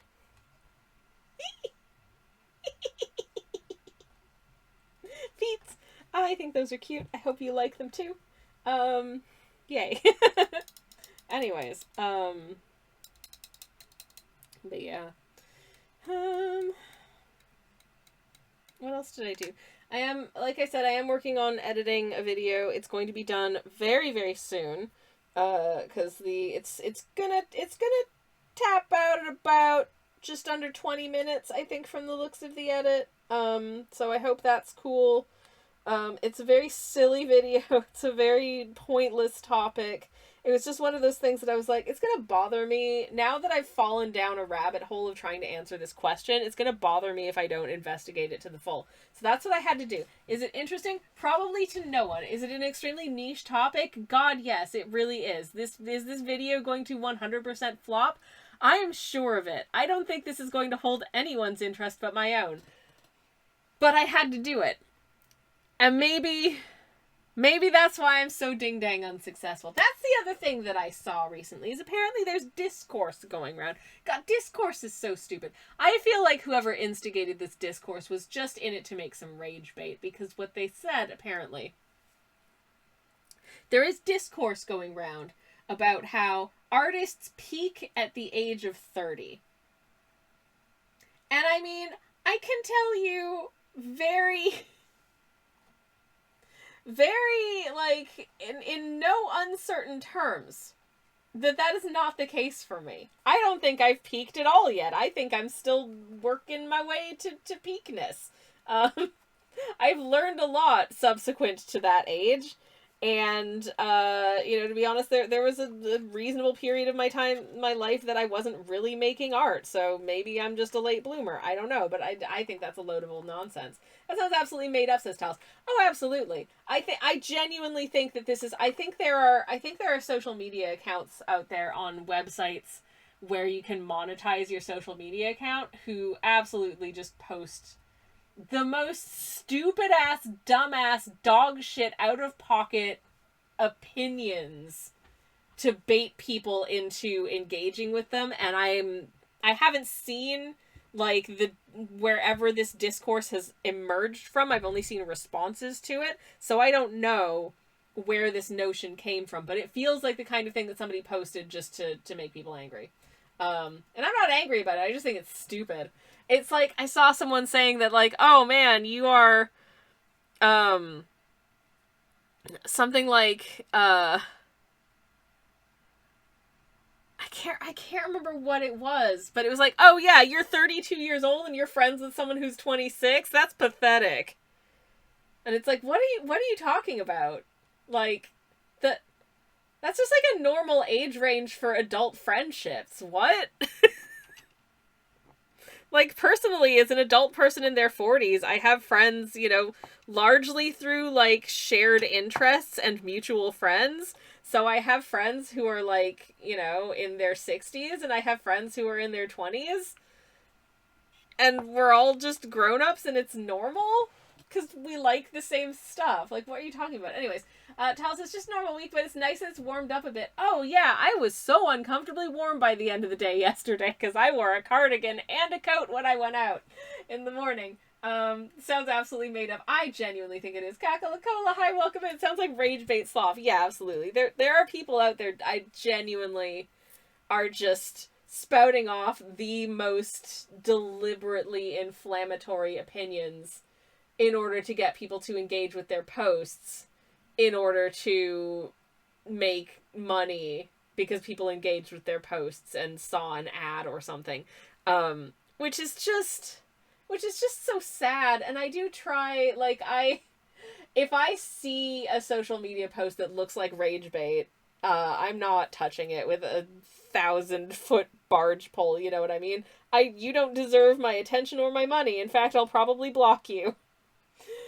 But yeah, the idea that as an artist you peak at age 30 is crazy and also really arbitrary. I think the art that you make as a 20-something is going to probably be fairly different to the art that you make as a 40-something, but also as a 40-something or a 50-something or a 60-something, you have additional, like, perspective and this is probably skill acquisition compared to where you were in your 20s. Now, the stuff you're making in your 20s, there's also the possibility that it's a significant amount more, like, raw in a lot of ways than the stuff that you make when you're older. I mean, like, the number of, like, musicians and artists and that kind of thing that publish, sort of, like, seminal works before they hit 30 is not insignificant. And sometimes I think to myself, like, geez, I'm such a late bloomer about all this stuff. Like, would it be weird if I tried to, like, start doing anything at my age? And the answer is like, no, that's stupid, Oh, anyways, Kakalakola says, also, hello, welcome in, how are you doing? It's lovely to see you. The older you get, the smaller the age gaps get. A 10-year with a 6-year-old friend, yeah, it's like, that's kind of odd, but like a 40-year-old with a 30-year-old friend, normal. Yeah, exactly, like my moderator / spouse and I aren't the exact same age, and but we are the same age, you know what I mean? Like... Like, it does. There reaches a point when you're all adults, it doesn't matter. You know what I mean? Kakalakola says, best thing to do with baity articles is to ignore them, deny them the attention they're desperately grasping at. Yeah, I think that's the thing. Giving them attention is just giving them what they want. I mean, the reason that anyone posts anything on the internet is presumably for some manner of attention. But yeah, Caculacola says, for what it's worth, Jack Kirby co-created some of his most iconic characters in his mid to late 40s. I mean, that's very true. I remember a few years ago when I was just about approaching 40, someone was like, well, you know, celebrated filmmaker Taika Waititi didn't make his first major motion picture until he was 40. And at that point, I was like 38 or 39, and I was like, oh, great, I've got like 1 year to catch up. Otherwise, I'm just screwed. I don't think I took quite the right message from that. But on the other hand, I still haven't produced any major motion pictures. So, you know, there's that. But also I think the idea that like there's any age at which like the average artist peaks is just it's this line of thinking is symptomatic of like, you know, comparison culture and like success sort of measurement culture. And, you know, how do you measure success as an artist? Is there like a magic number you have to hit? Is there some achievement that you have to have had in order to consider yourself quote unquote successful as an artist? I don't think so. I don't think so at all. It's like, are you doing something that brings you joy, that, you know, hopefully brings joy to other people? Good job. You did it. Congratulations. You've made it. Like that's it. Anything else beyond that, I guess, is like gravy, you know? But, that's just such a weird thing, I think, to, I really don't think it's worth worrying about, you know? Like, sometimes I do worry about, like, is my art going to kind of become, like, diluted or less good as I age? You know, am I gonna run out of steam? Am I gonna run out of ideas? Am I going to find myself in a situation where you ever listen to a new album from a band that's been around for like decades and you're like, oh man, a new album from them? Wow, that's amazing. And then you listen to it and you're like, yeah, it's not as, it's fine. You know, like, it's okay, but I don't think this is going to be remembered as their greatest work, and that's fine, you know? And that always makes me feel sad, and I do worry that I'm going to reach a point where, like, at some point I have peaked and everything else that I produce is just kind of a decline, but you can't create with that in mind and not just drive yourself bonkers, you know? Like, what if I already created my greatest ever work and I don't know it? It's like, okay, but what if you haven't? What if the best thing you ever do, you haven't done yet? So you gotta keep making stuff as long as you want to. And also, if some of it's mid, who cares? That happens to everybody. Not everyone is producing nothing but, like, 100% hits. You know? Sometimes your art flops. And that's fine. Like, it's okay. You know? It's fine. Anyways, pop culture also loves overnight success stories, says Caculacola. You know, and the interesting thing about an overnight success story is that behind almost every overnight success story is years and years of thankless grind and doing stuff that gets almost no attention. But you've just heard of this sensation for the first time, so they, to you, emerged out of nowhere, and to, like, most of the wider audience emerged out of nowhere. So you don't see the fact that they've been, you know, sort of, like, releasing EPs that they produced in, like, their friend's garage studio for the last, like, 9 years to very little fanfare, you know what I mean? Tal says, but I want to win all of art, because art is absolutely something that you can win, and that's an entirely normal way to look at it. Caculacola says, I wonder if it's less of a decline and more of a matter of shifting preferences and priorities. I mean, that's just the evolution of a person's body of work, you know? If you are producing the same thing in your 60s that you were in your 20s, I mean, that's cool, but most of us, I think, as creators, our interests change, our priorities change. And I mean, I have found myself in the past being like, man, I can see that this person's kind of like mutated their art style as time went by, and I preferred the earlier work. But that doesn't mean that, like, what they're doing now is worse. That's just a matter of aesthetic preference, you know what I mean? But, I mean, certainly the work that I was producing when I was in my 20s was by and large photography, and by and large very personal photography. You know, sort of like myself and my travels and that kind of thing. And I don't do that anymore. My work has changed quite a lot. There are probably a lot of people who prefer that stuff. The number of times I've had someone like contact like someone that I know like from an old job or that kind of thing who will like send me an email and be like, "Oh man, I was just wondering what you were up to and I found your website. Your photography is really cool." And I'm like, "Man, all of that photography is at least 10 if not 20 years old. Thanks. What do you think of the paintings I do now?" No? Anyone? Bueller? Okay. Coca-Cola says, in my late teens/early 20s, I was a lot more obsessed with technical things like straight lines. Now I choose to freehand everything. Yeah, exactly. Priorities change. When I started seriously doing art, or, you know, whimsically doing art, I should say, as an adult, I was much more focused on character-based work, drawing, like, people and characters and that kind of thing, and if I did a background at all, it was probably just, like, a gradient, but a lot of the time I would just draw a character or two characters in, like, a white void. I would just not do a background at all.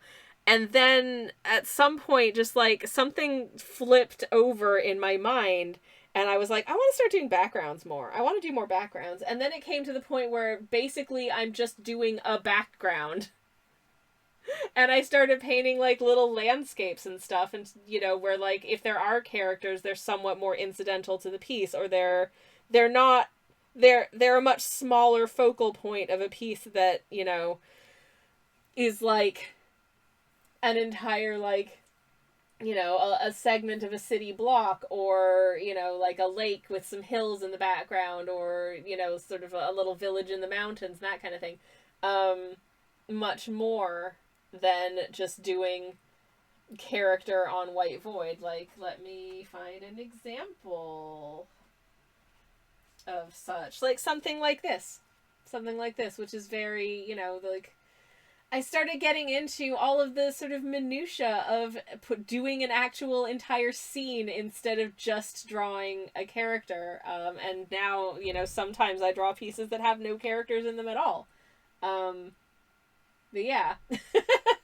So, you know, our interests change, our priorities change. This is available in my shop, by the way. I just updated it. You can check it out here if you are so inclined. I'm trying to be better about actually promoting myself, but I'm not good at it. Never mind. Yeah, anyways.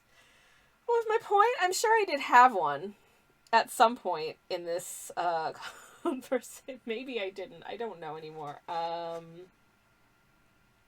do I want to do? I could do the orange bits on the Japanese robin next. I think I'll do that. But yeah, like our interests change, our priorities change. And sometimes as an artist, it means that people who liked your earlier stuff don't like your later stuff as much, just because your aesthetic has changed. You know what I mean? And they were a fan of that aesthetic, but maybe there are other people who will be a fan of your new current aesthetic. You know? Like, it's... But also, again, to circle back to something we were talking about, like, at the top of stream, you can't let yourself be led by... Am I going to be able to market this? Is this commercial in the right way? Is this saleable? Is this on trend? And, you know, you might want to do that once or twice because you need to pay the bills and get that sincere fan art of a popular anime in there. It helps if it's an anime that you happen to also like. But if you do nothing but that, if you keep just, you know... If you keep just playing the greatest hits and your heart's not in them anymore, you're going to make yourself miserable. Even if no one wants to hear the stuff from your new album. Play the stuff from your new album anyways. It'll find the right people. What's my point? Did I have one? I don't know anymore. I don't know. My brain is melting. It's been a week. I am honestly, I am exhausted. I am so beat this week. I really desperately need a weekend of doing basically nothing. I really do. Um, Ultimately, I probably will paint anyways, but yeah. Anywho, oh yeah. This isn't a landscape, but this is also in my shop. I didn't paint this one on stream, because it felt too niche. But I need to draw attention to, okay, like the textile shelves. I had a lot of fun working on those, but also can I just point out that this tailor has a treadle machine, and I had to figure out, at least to a certain extent, how the hell treadle machines worked in order to draw this treadle machine. Here's the treadle machine. Trust me, it works somehow. So that was a lot of fun. But yeah. Anyways. Hope you can get a good relax, says Tals. I think I can. I think I will. I think we can not do anything this weekend.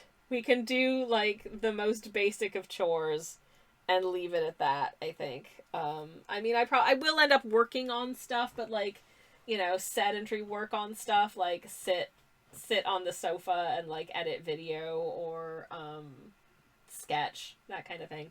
But less running around and being out of the house for long periods of time. 'Cause I'm a tired bear and I just don't have it in me to do that a lot. And I had an active weekend, a much more active weekend than I normally do. I usually only go out of the house on one day of the weekend, and I was out both days. And then I was out of the house for 2 additional days during the week where I don't normally leave the house. So yeah, feeling a little bit beat. Also, technically I lost some blood because I had to have a blood test done. Though I don't think that was a lot. I don't think that's really accounting for much. But yes, okay. Japanese Robin again. Where did you go? Bloop. All right. I just wanna try and get some nice little outlines on this plumagey texture. It's fairly smooth, if I'm being honest, which is good. Okay.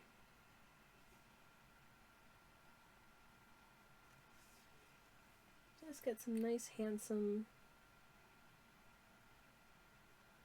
little lines in here. Anyways, yeah. I am looking forward to a nice quiet weekend. I am looking forward to this video releasing, which it will be soon. I am hard at work on the edit. I'm gonna pop a link to my YouTube again in case anyone has missed it and wants to subscribe. If you want to go back and watch some of my old videos, you can do that too. But yeah, sometimes the topic just grabs me by the lapels and says, you have to talk about this or it's gonna bother you if you don't. And here I am doing that. There was, I think I mentioned this on stream before, but so my strategy for, I feel like there's a very real possibility that there will be at least one terrible person in the comments on this video. And when you see the video, you will understand why I think that there is a very real chance that there will be at least one terrible person in the comments. And I say this because I was genuinely blindsided by the terrible person in the comments I got on a previous video, wherein I was making a steamed suet pudding. Specifically, was it I think it was the spotted dick pudding. But I don't eat... Now, suet is typically made with, like, animal fat. I don't eat animal. So suet is a no thank you for me. But they do have veggie suet, so I use veggie suet for this, which is made of, like, you know, I don't know, like, sunflower oil or something like that. That's then been, you know, coconut oil maybe is in it. I don't know. Anyways, it's made of vegetable oils that are then, that have like other bits, like I think maybe like some starch or something added to it to give it the texture of suet, right? And it functions exactly the same as regular suet in recipes. But I got a commenter on the video who was like, okay, I'm going to stop watching your video now because I see that you use seed oils in your recipe, and seed oils are poison. I've eaten lard my whole life and my health is perfect. And I'm like, okay. Well, you do you, buddy. But also, your comment is nonsense. Seed oils are not poison. And you're a silly sausage. And you want to know what I do? You want to know what I do when I get comments like this on my... In any of my spaces where I have control over this kind of thing. If I get a comment like someone saying that, like, oh, I'm clicking off of your video because you used seed oils and seed oil is poison. You know what I do? I delete the comment. It's so easy. And once again, circling back to the rage bait we were talking about earlier. It's so easy. As a YouTube creator, and I do wish more YouTube creators would just do this, honestly. If someone posts just inflammatory nonsense in the comments of your video, you can just delete that. You can just delete any comment that you want. You know, you don't have to respond to it. You don't have to let other people engage with it. You don't have to have other people endure, like, having mean comments directed at them in your comment section. You can just delete those.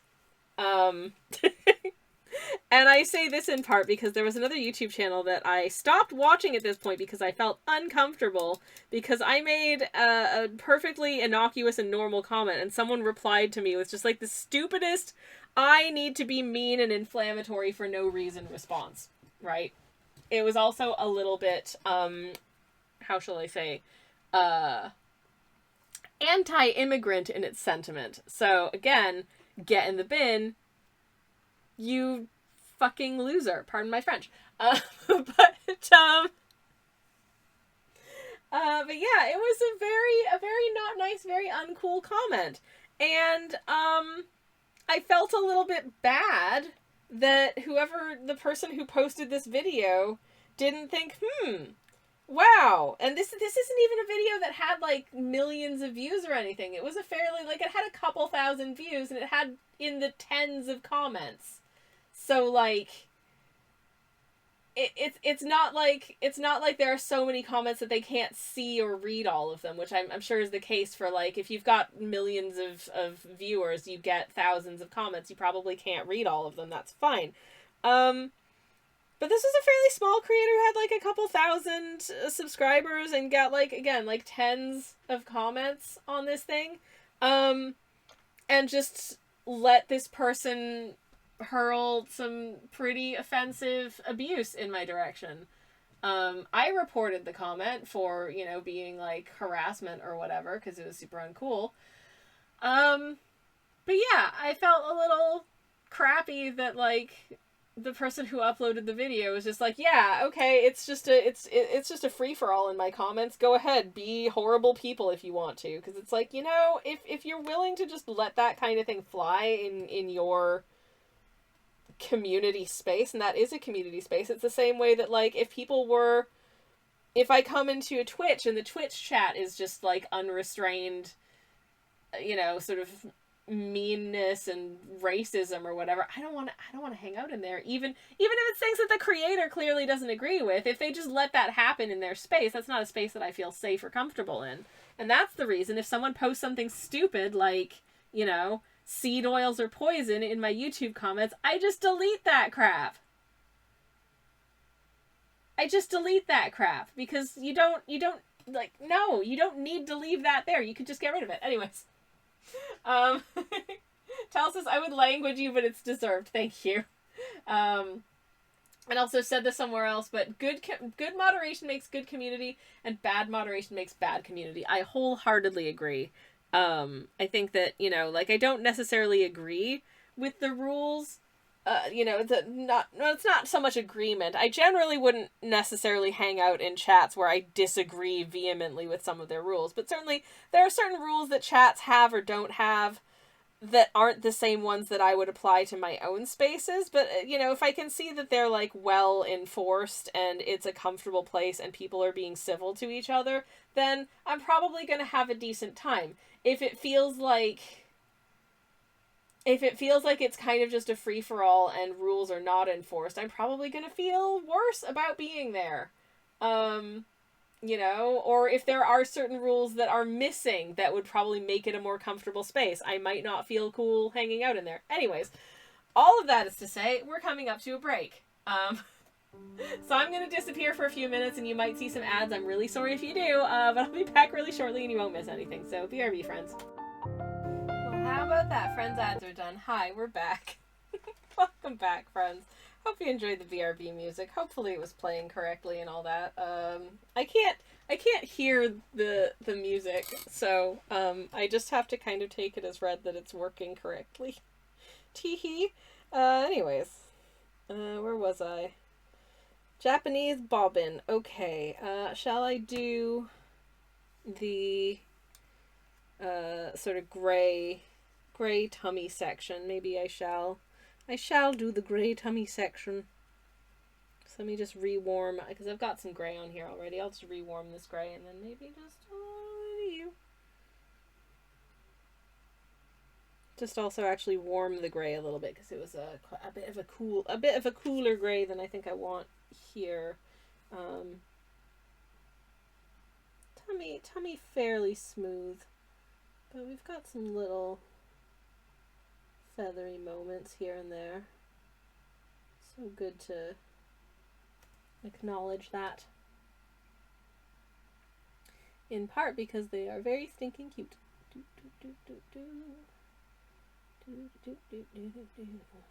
Okay. Hey!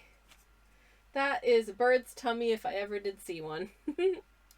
I need to once again switch palettes because the orange comes from this palette, which is the 1940 set, and the brown comes from this palette, which is the 1930 set. Alrighty. I swear I used to have better placements for, like, my paints and stuff, and things have kind of I think when my camera changed, the setup kind of compressed a bit, and it's a little more cumbersome now in some ways, but whatever, it's fine. I completely forget what we were talking about before the ads ran, so my mind is a sieve, and I'm just gonna continue on, I suppose. Anyways, get some brown on here. However, this brown is a little too... It's a little too in and of itself.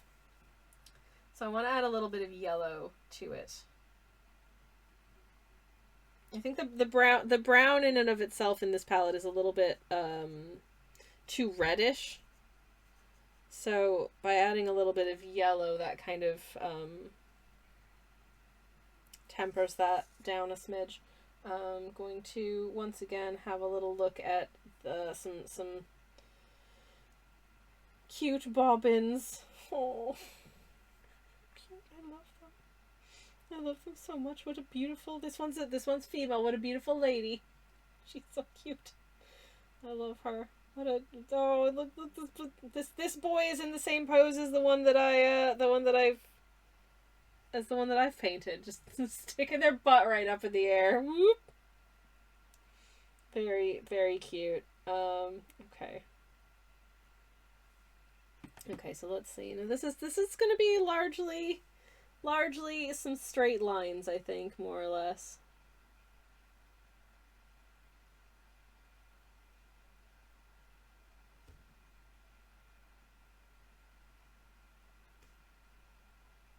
Now, where does it kind of start being a wing? It's kind of around here.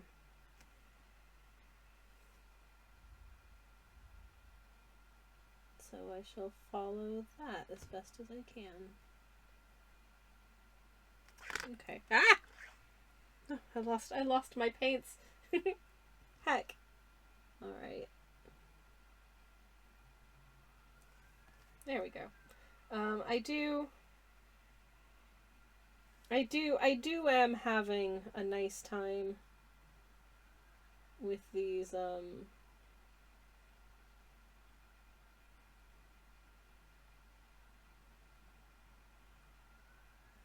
with these birds, and, I hope you like them. I hope you like them. Now the interesting thing I've noticed about this bobbin is that it's got kind of an interestingly colored eye. So I'm going to attempt to capture what I feel like I'm seeing with this interestingly colored eye. Or should I do that? No, I'm going to do that at the end. I'm going to do that at the end because it scares me. Which is extremely normal behavior. And before I do that, I will get some line weight onto the beak, which also scares me, but less so than the eye.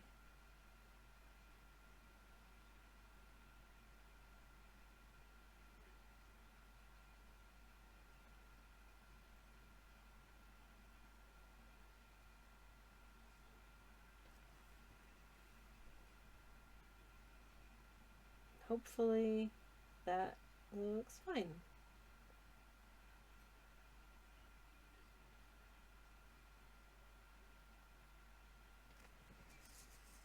Is it perfect? No. Is it cute? Hopefully. Will it focus? I'm inserting my thumb into the shot to try and get it to focus. There we go.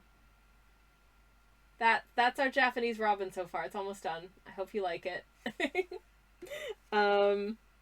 Okay. I'll do South Island next. South Island nice and easy because it's literally just gray.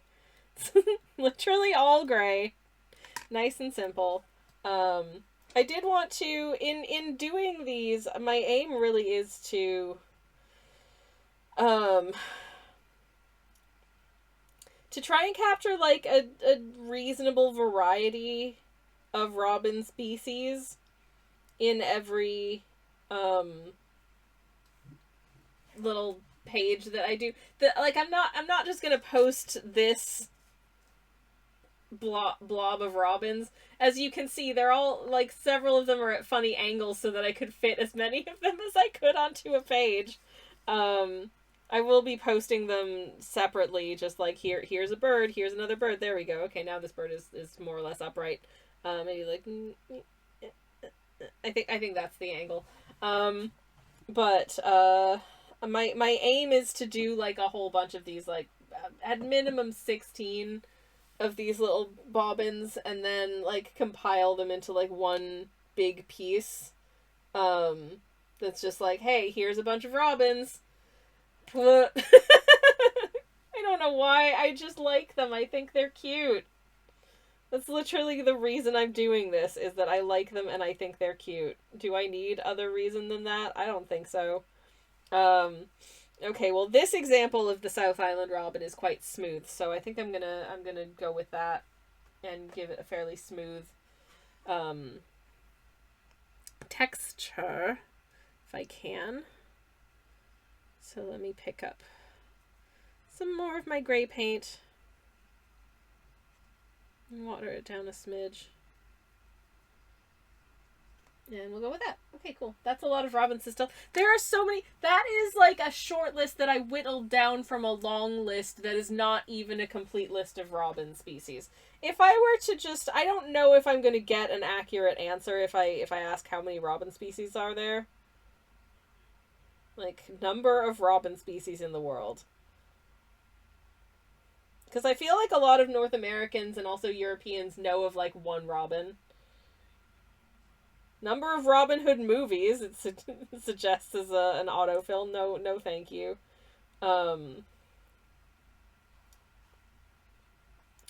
But,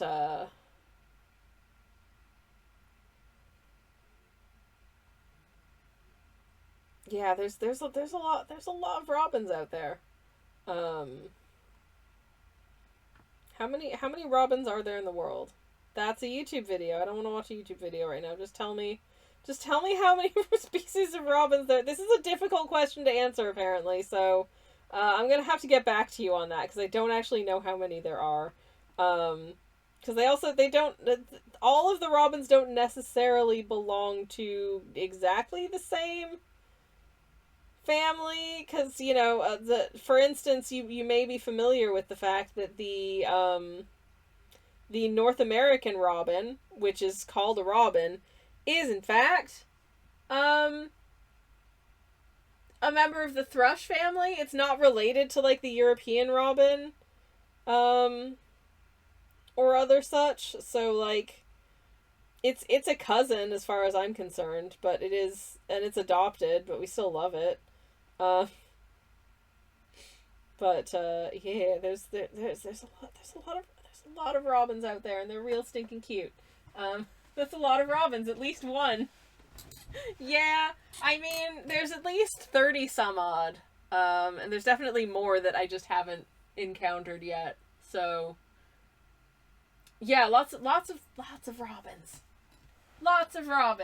and they're all incredibly cute. They really are. They are so cute.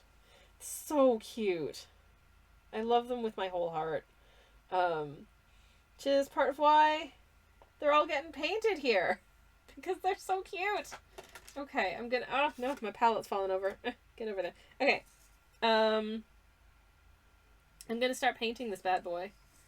I mean, no, I'm sorry. I take it back, little buddy. I'm gonna paint this very, very good boy. Because that's what they are. Okay.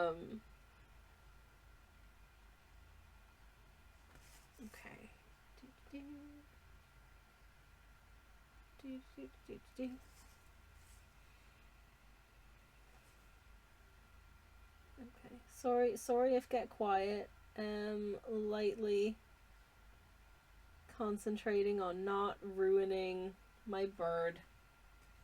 Because I'd very much love if it turned out, like cute and stuff.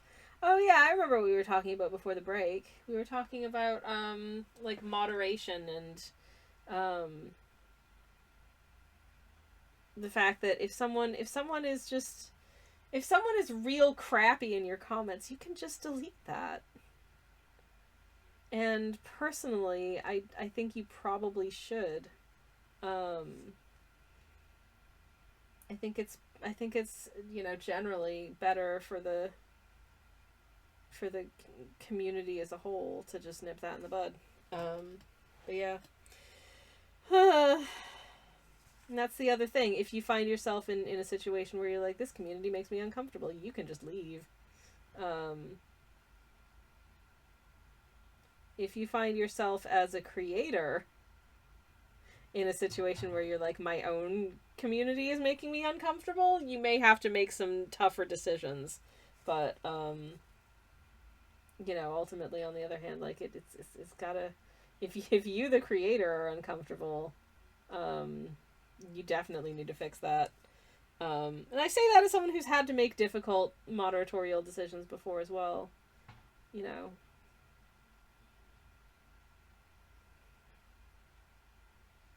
Like when to ban a person, that kind of thing. Sometimes it's extremely clear cut, and sometimes it's like some towing the line of transgressions over a long period of time, but ultimately just making the creator uncomfortable. Sorry. That's gonna have a negative impact on the community. Anyways. But thankfully, for the most part, people are pretty cool. I remember, actually, that reminds me recently, like, I don't know, well, maybe not that recently, but a little while ago, I made a comment basically being like, wow, all this is super relatable to me. I wonder why, on a comment that was on a video that was about, things that are commonly experienced by autistic people. And someone replied specifically to my comment of like, gee, I wonder why these things are relatable to me. Huh. That's interesting. With like, everyone does these. These are totally normal. It has nothing to do with autism. Twitch user really Sammy Kelch. Choppers. And someone replied to them and was like, you might want to look into getting diagnosed, my friend. Anyways, hello Ripley, welcome in. It's lovely to see you. How was your stream? Welcome on in. Hello, friends. We are just painting some birds, as you do. What are we up to today? It's lovely to see you. Let me get a shout out for you in the chat. And hello, Lindsay. Thank you for coming on the raid as well. Hello, Stray Dreams. Welcome also. I hope you are having a lovely Thursdays. And welcome in. Let me get a Felix. Hello, welcome in. Lovely to see you. Welcome. Hope you're having a wonderful Thursday. I'm going to get a shout out for Ripley in the chat. And I'm not going to type at the same time as I speak because I am pathologically incapable of doing both things at the same time without completely messing up both of them. It is bad. But yeah, Ripley, I hope you had a wonderful stream. As always, we are an art tax optional stream here, so if there's anything that you would like to share with us, I'd be more than happy to do so if you have a link that you would like to whisper to me. But you are under absolutely no obligation to do so. If you just want to chill, if you just want to raid and run or do whatever, that is also entirely fine. It's all good. For anyone who's new here, hi, hello, welcome in. My name is Twitch user Sammy Kelch, and I'm a variety streamer. I do cozy art streams on Mondays and Thursdays. I do cozy game streams on Fridays, and every once in a while on a Thursday if I'm feeling extra creative. But today we are painting a quartet of robin species. We have the western yellow robin, we have the South Island robin, we have the Japanese robin, and the Siberian blue robin, and they're all very, very good birds. And I'm having a fun time with them.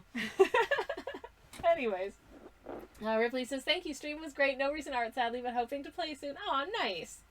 Nice.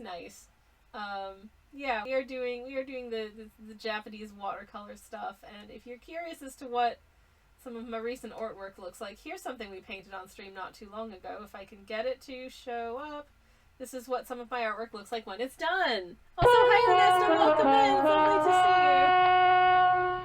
Tanessa, thank you very much for the follow. Welcome on in. Hello. I hope you're having a lovely day, and thank you very much indeed. But yeah, this is a piece I did not too long ago. This was kind of a redo of the first painting that I ever did of Terry the Forg Mage here. In celebration of 5 years of streaming, I thought it would be nice to revisit a very early piece of stream art and see, sort of where I'm at compared to back then. So that was a lot of fun to do. And yeah, I hope my art is still interesting.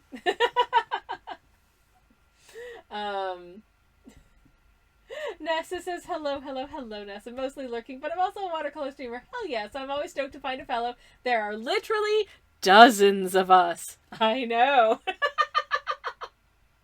But hi, welcome in, and it's very nice to see you. Thank you indeed for lurking as well. But yeah, that's the kind of nonsense that I get up to here. And today we've been thinking about art sort of in a more general sense, ruminating on stuff and chatting about this, that, and the other, and also painting just happy little South Island robin here. Hello, Bobbin. Who is just a sweet little Kiwi friend. Not a Kiwi, of course, but a Kiwi nonetheless, inasmuch as the South Island robin is found on the South Island of New Zealand, the land of the Kiwi. Anyways, watercolor artist is the best, says Ripley. Biased. Totally fair. Also, let me get another shout out for you in the chat, because I can do 2 different flavors of shout out. If you're not following Ripley, you can do it right here.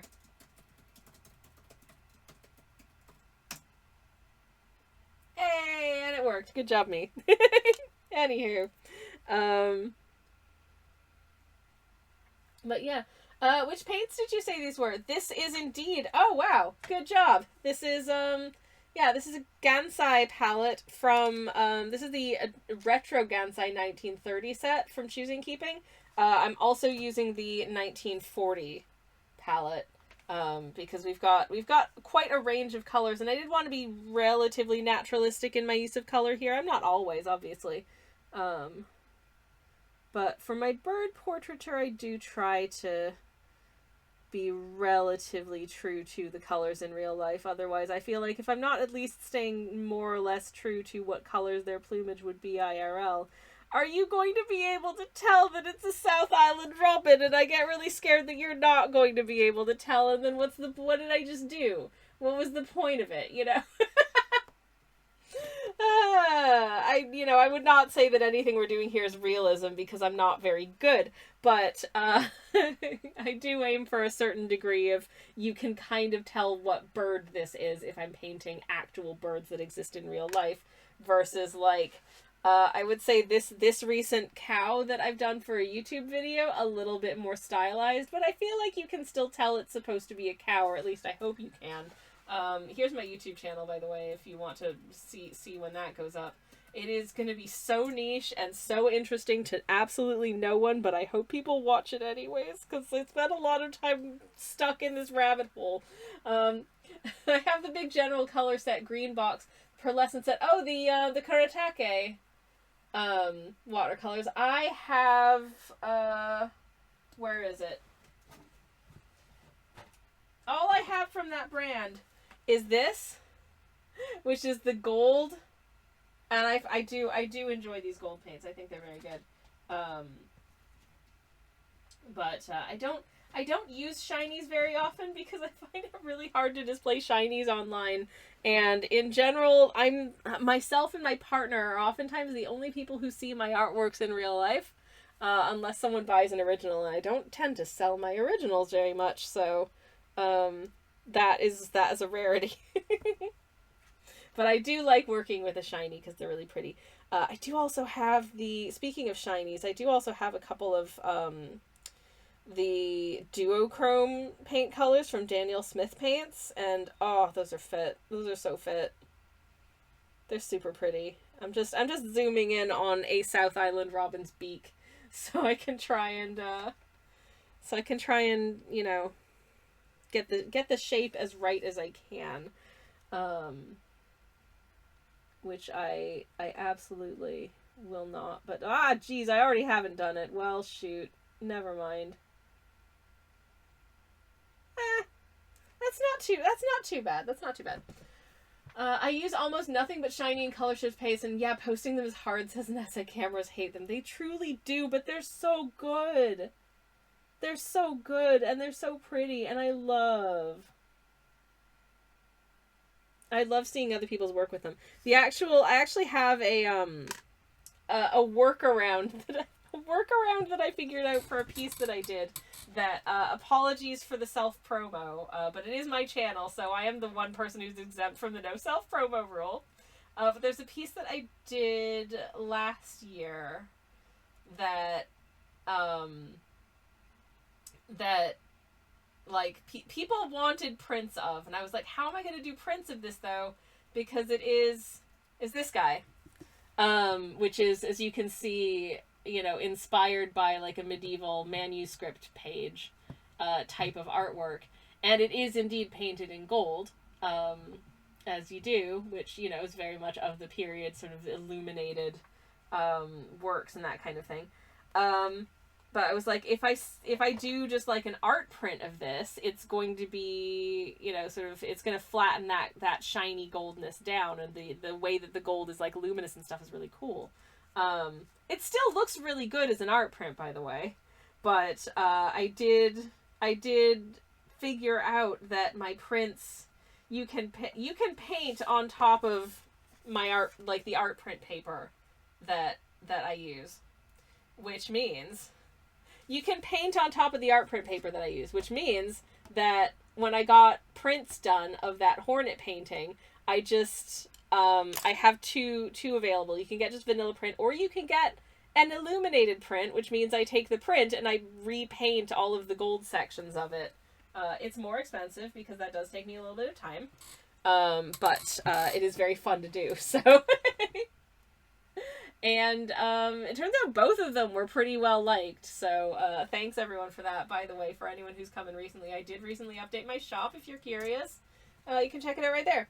But no pressure, obviously. I'm just trying to be better at actually telling people about these things and not feeling guilty about, like, spamming you with my links in my own channel.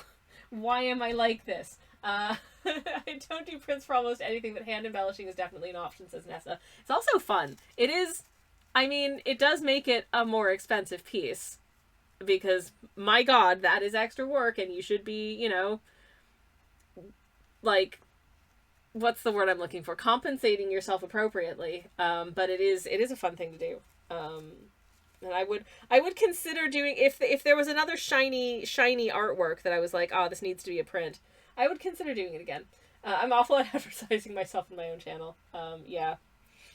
Yeah, that's the one place where you should be doing it with no shame, no guilt, and you're not breaking any of your own rules. So, like, by all means, you know, and I do still get a pang of like, I'm sorry, but I shouldn't, because this is my venue, and you're all here to look at me do stuff. So you probably don't mind if I tell you, oh, by the way, I'm posting a YouTube video soon. And I actually am this time. It's in the editing suite. It's in DaVinci. I've edited about 9 out of the 18 minutes of this video. I've got the graphics and stuff for the rest of it. There's a ton of scenic B-roll in it. I think it's gonna be kind of fun. I feel like I've been saying there's a new video coming for quite a while, because I'm bad at getting this stuff done. I really am, but it really is this time. For real. I promise. So watch this space, I guess, on that. Okay, Western Yellow Robin. Hello? Where is it? Oh, look at that. So cute. Anyways. Okay. So I wanted to again pull up an example of this robin that I'm drawing, to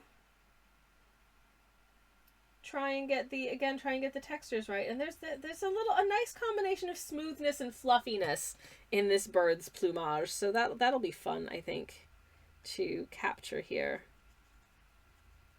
And I do really love the yellowness of the tummy. The one thing that I don't love about the yellowness of the tummy, is that neither of these two palettes has an appropriate yellow. If you look at, and I talked about this last time, if you look at the yellows that we have here, we have this yellow, and then, like, these yellows. But these are all fairly, like, warm yellows. Nessa is, lurking but following on Insta so you can see when it's done. Hell yeah! I will eventually post these to Instagram. Someday. I'm not always good at posting things regularly, but I'm trying to be good about that too. Anyways, if you look at I'm gonna try and zoom as best as I can, zoom here so you can see, like, this yellow versus, like, this yellow. This is so much, like, warmer than that, right? So, none of these yellows work, which means that I had to outsource my yellowness to... Where the hell did it go? No, it's not you. This bad boy. But anyone who was here last time will know that I can't get this lid open. And I'm scared if I try that I'm gonna, like, make a mess, basically, because it has cemented itself shut because the paint went all gooshy. I hate tubes. I hate working with tubes. That's why I like squeezing tubes into pans and painting out of pans. Apparently pans chew up your paintbrushes faster. I don't care. Tubes make waste and mess. It's worse. Especially when I need some yellow and find myself in a situation where I'm having to kind of just amass a nice, like, substantial amount of yellow paint on my brush from the stuff that has kind of gotten everywhere on the outermost threads of the paint tube. And that's all I can access because I can't open this tube of cadmium yellow, which is so sad for me.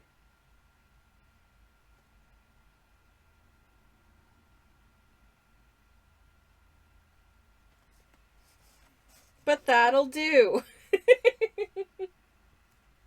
That's as good as that's gonna get, because that's all the paint that I can get for. But also, yellow is a frustrating color to try and, like, outline, because obviously it's the lightest color, and usually, oftentimes I will cheat slightly with my yellows when it comes to, like, line weighting them, because honestly, like, the yellow itself has,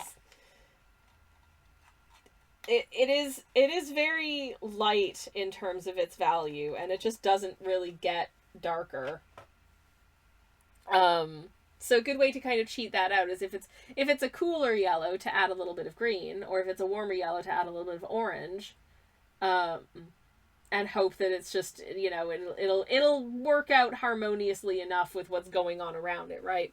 But the yellow in itself is not ever going to get any darker than that, and that's pretty light compared to even, like, orange, you know, which is right next to it on the wheel.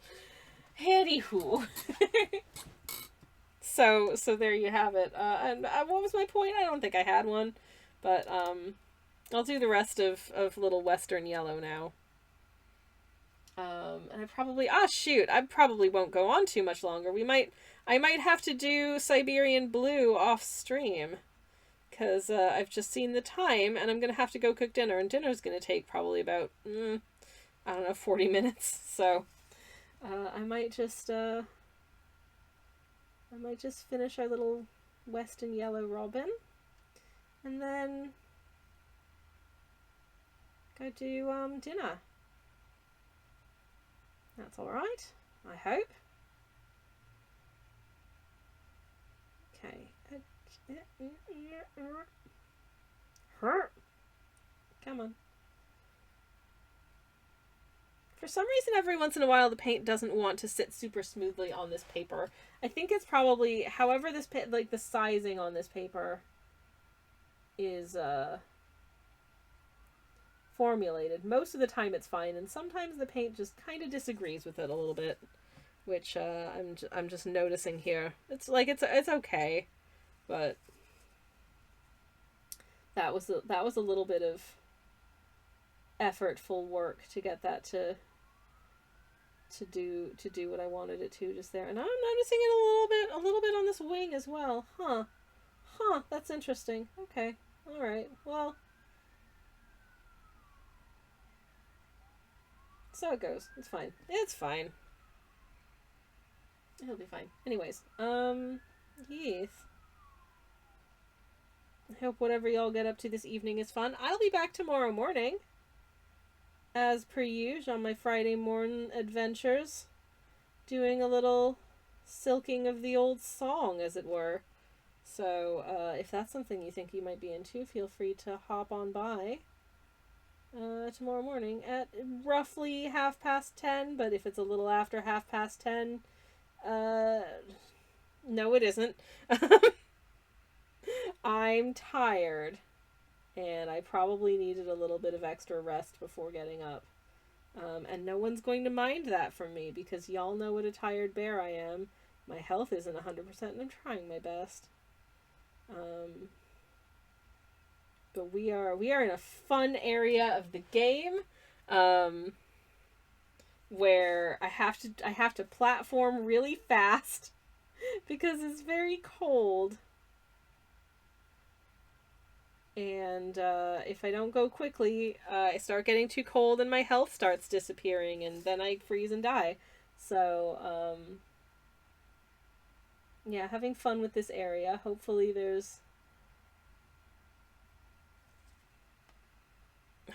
it's worth it. Ooh, Mount Faces tells, yes. We are scaling the mountain, apparently, and having a fun time doing it.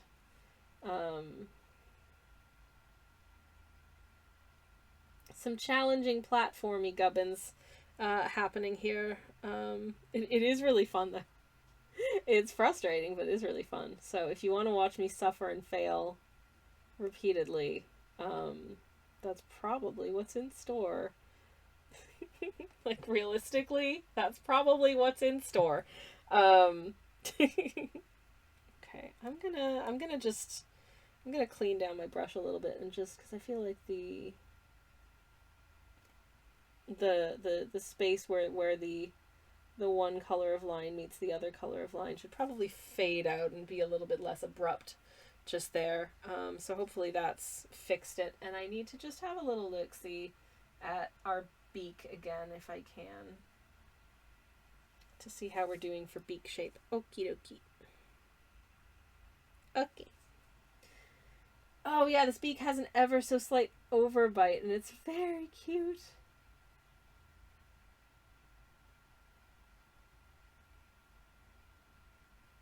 It's very cute. Oh, bless. Yeah. I think that's focus. I think that's a pretty dang cute beak shape. I hope you agree. I think I am going to call it there and just do... I'll have to do the Siberian Blue off stream because I really need to go cook dinner, I'm afraid.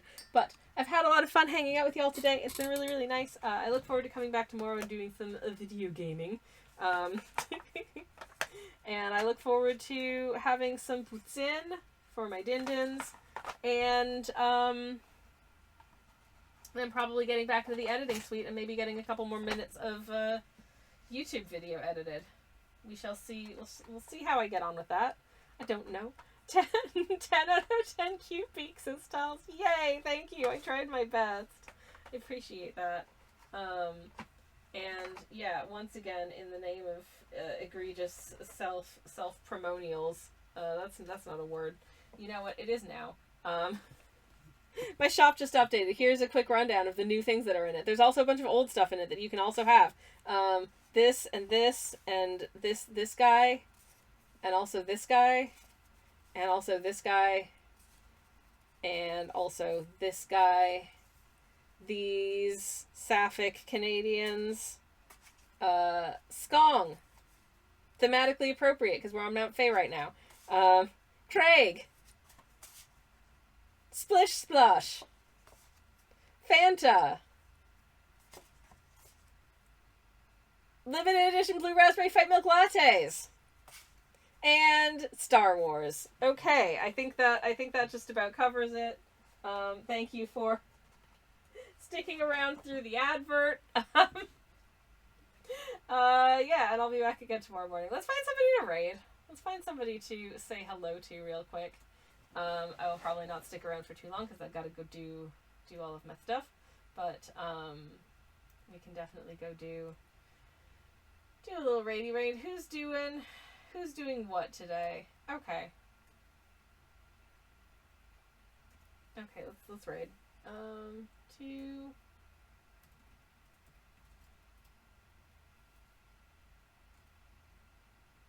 Let's say hi to this friend, because I know this friend is a good egg, and hopefully not just about to finish. So, definitely not doing some rad inking from the looks of it. Ooh, is that a pirate? Oh, sick. Okay, yeah, hell yeah. Oh, I'm pumped for this. This will be fun to hang out in the background while I'm in the kitchen. Popping a raid message in the chat if you want to copy the raid message. If you have the emotes, feel free to grab the emotes. If you don't have the emotes, you can just say generic raid message and or append any cool emotes that you do have. It's all good. There's the raid message. Hopefully that's worked. I will be back tomorrow morning. Have a good one in the meantime, everybody. Take care. Good night and good luck. That's the BRB screen. No. Good night and good luck. I did it right the first time. If you saw any differently, no, you didn't. Goodbye.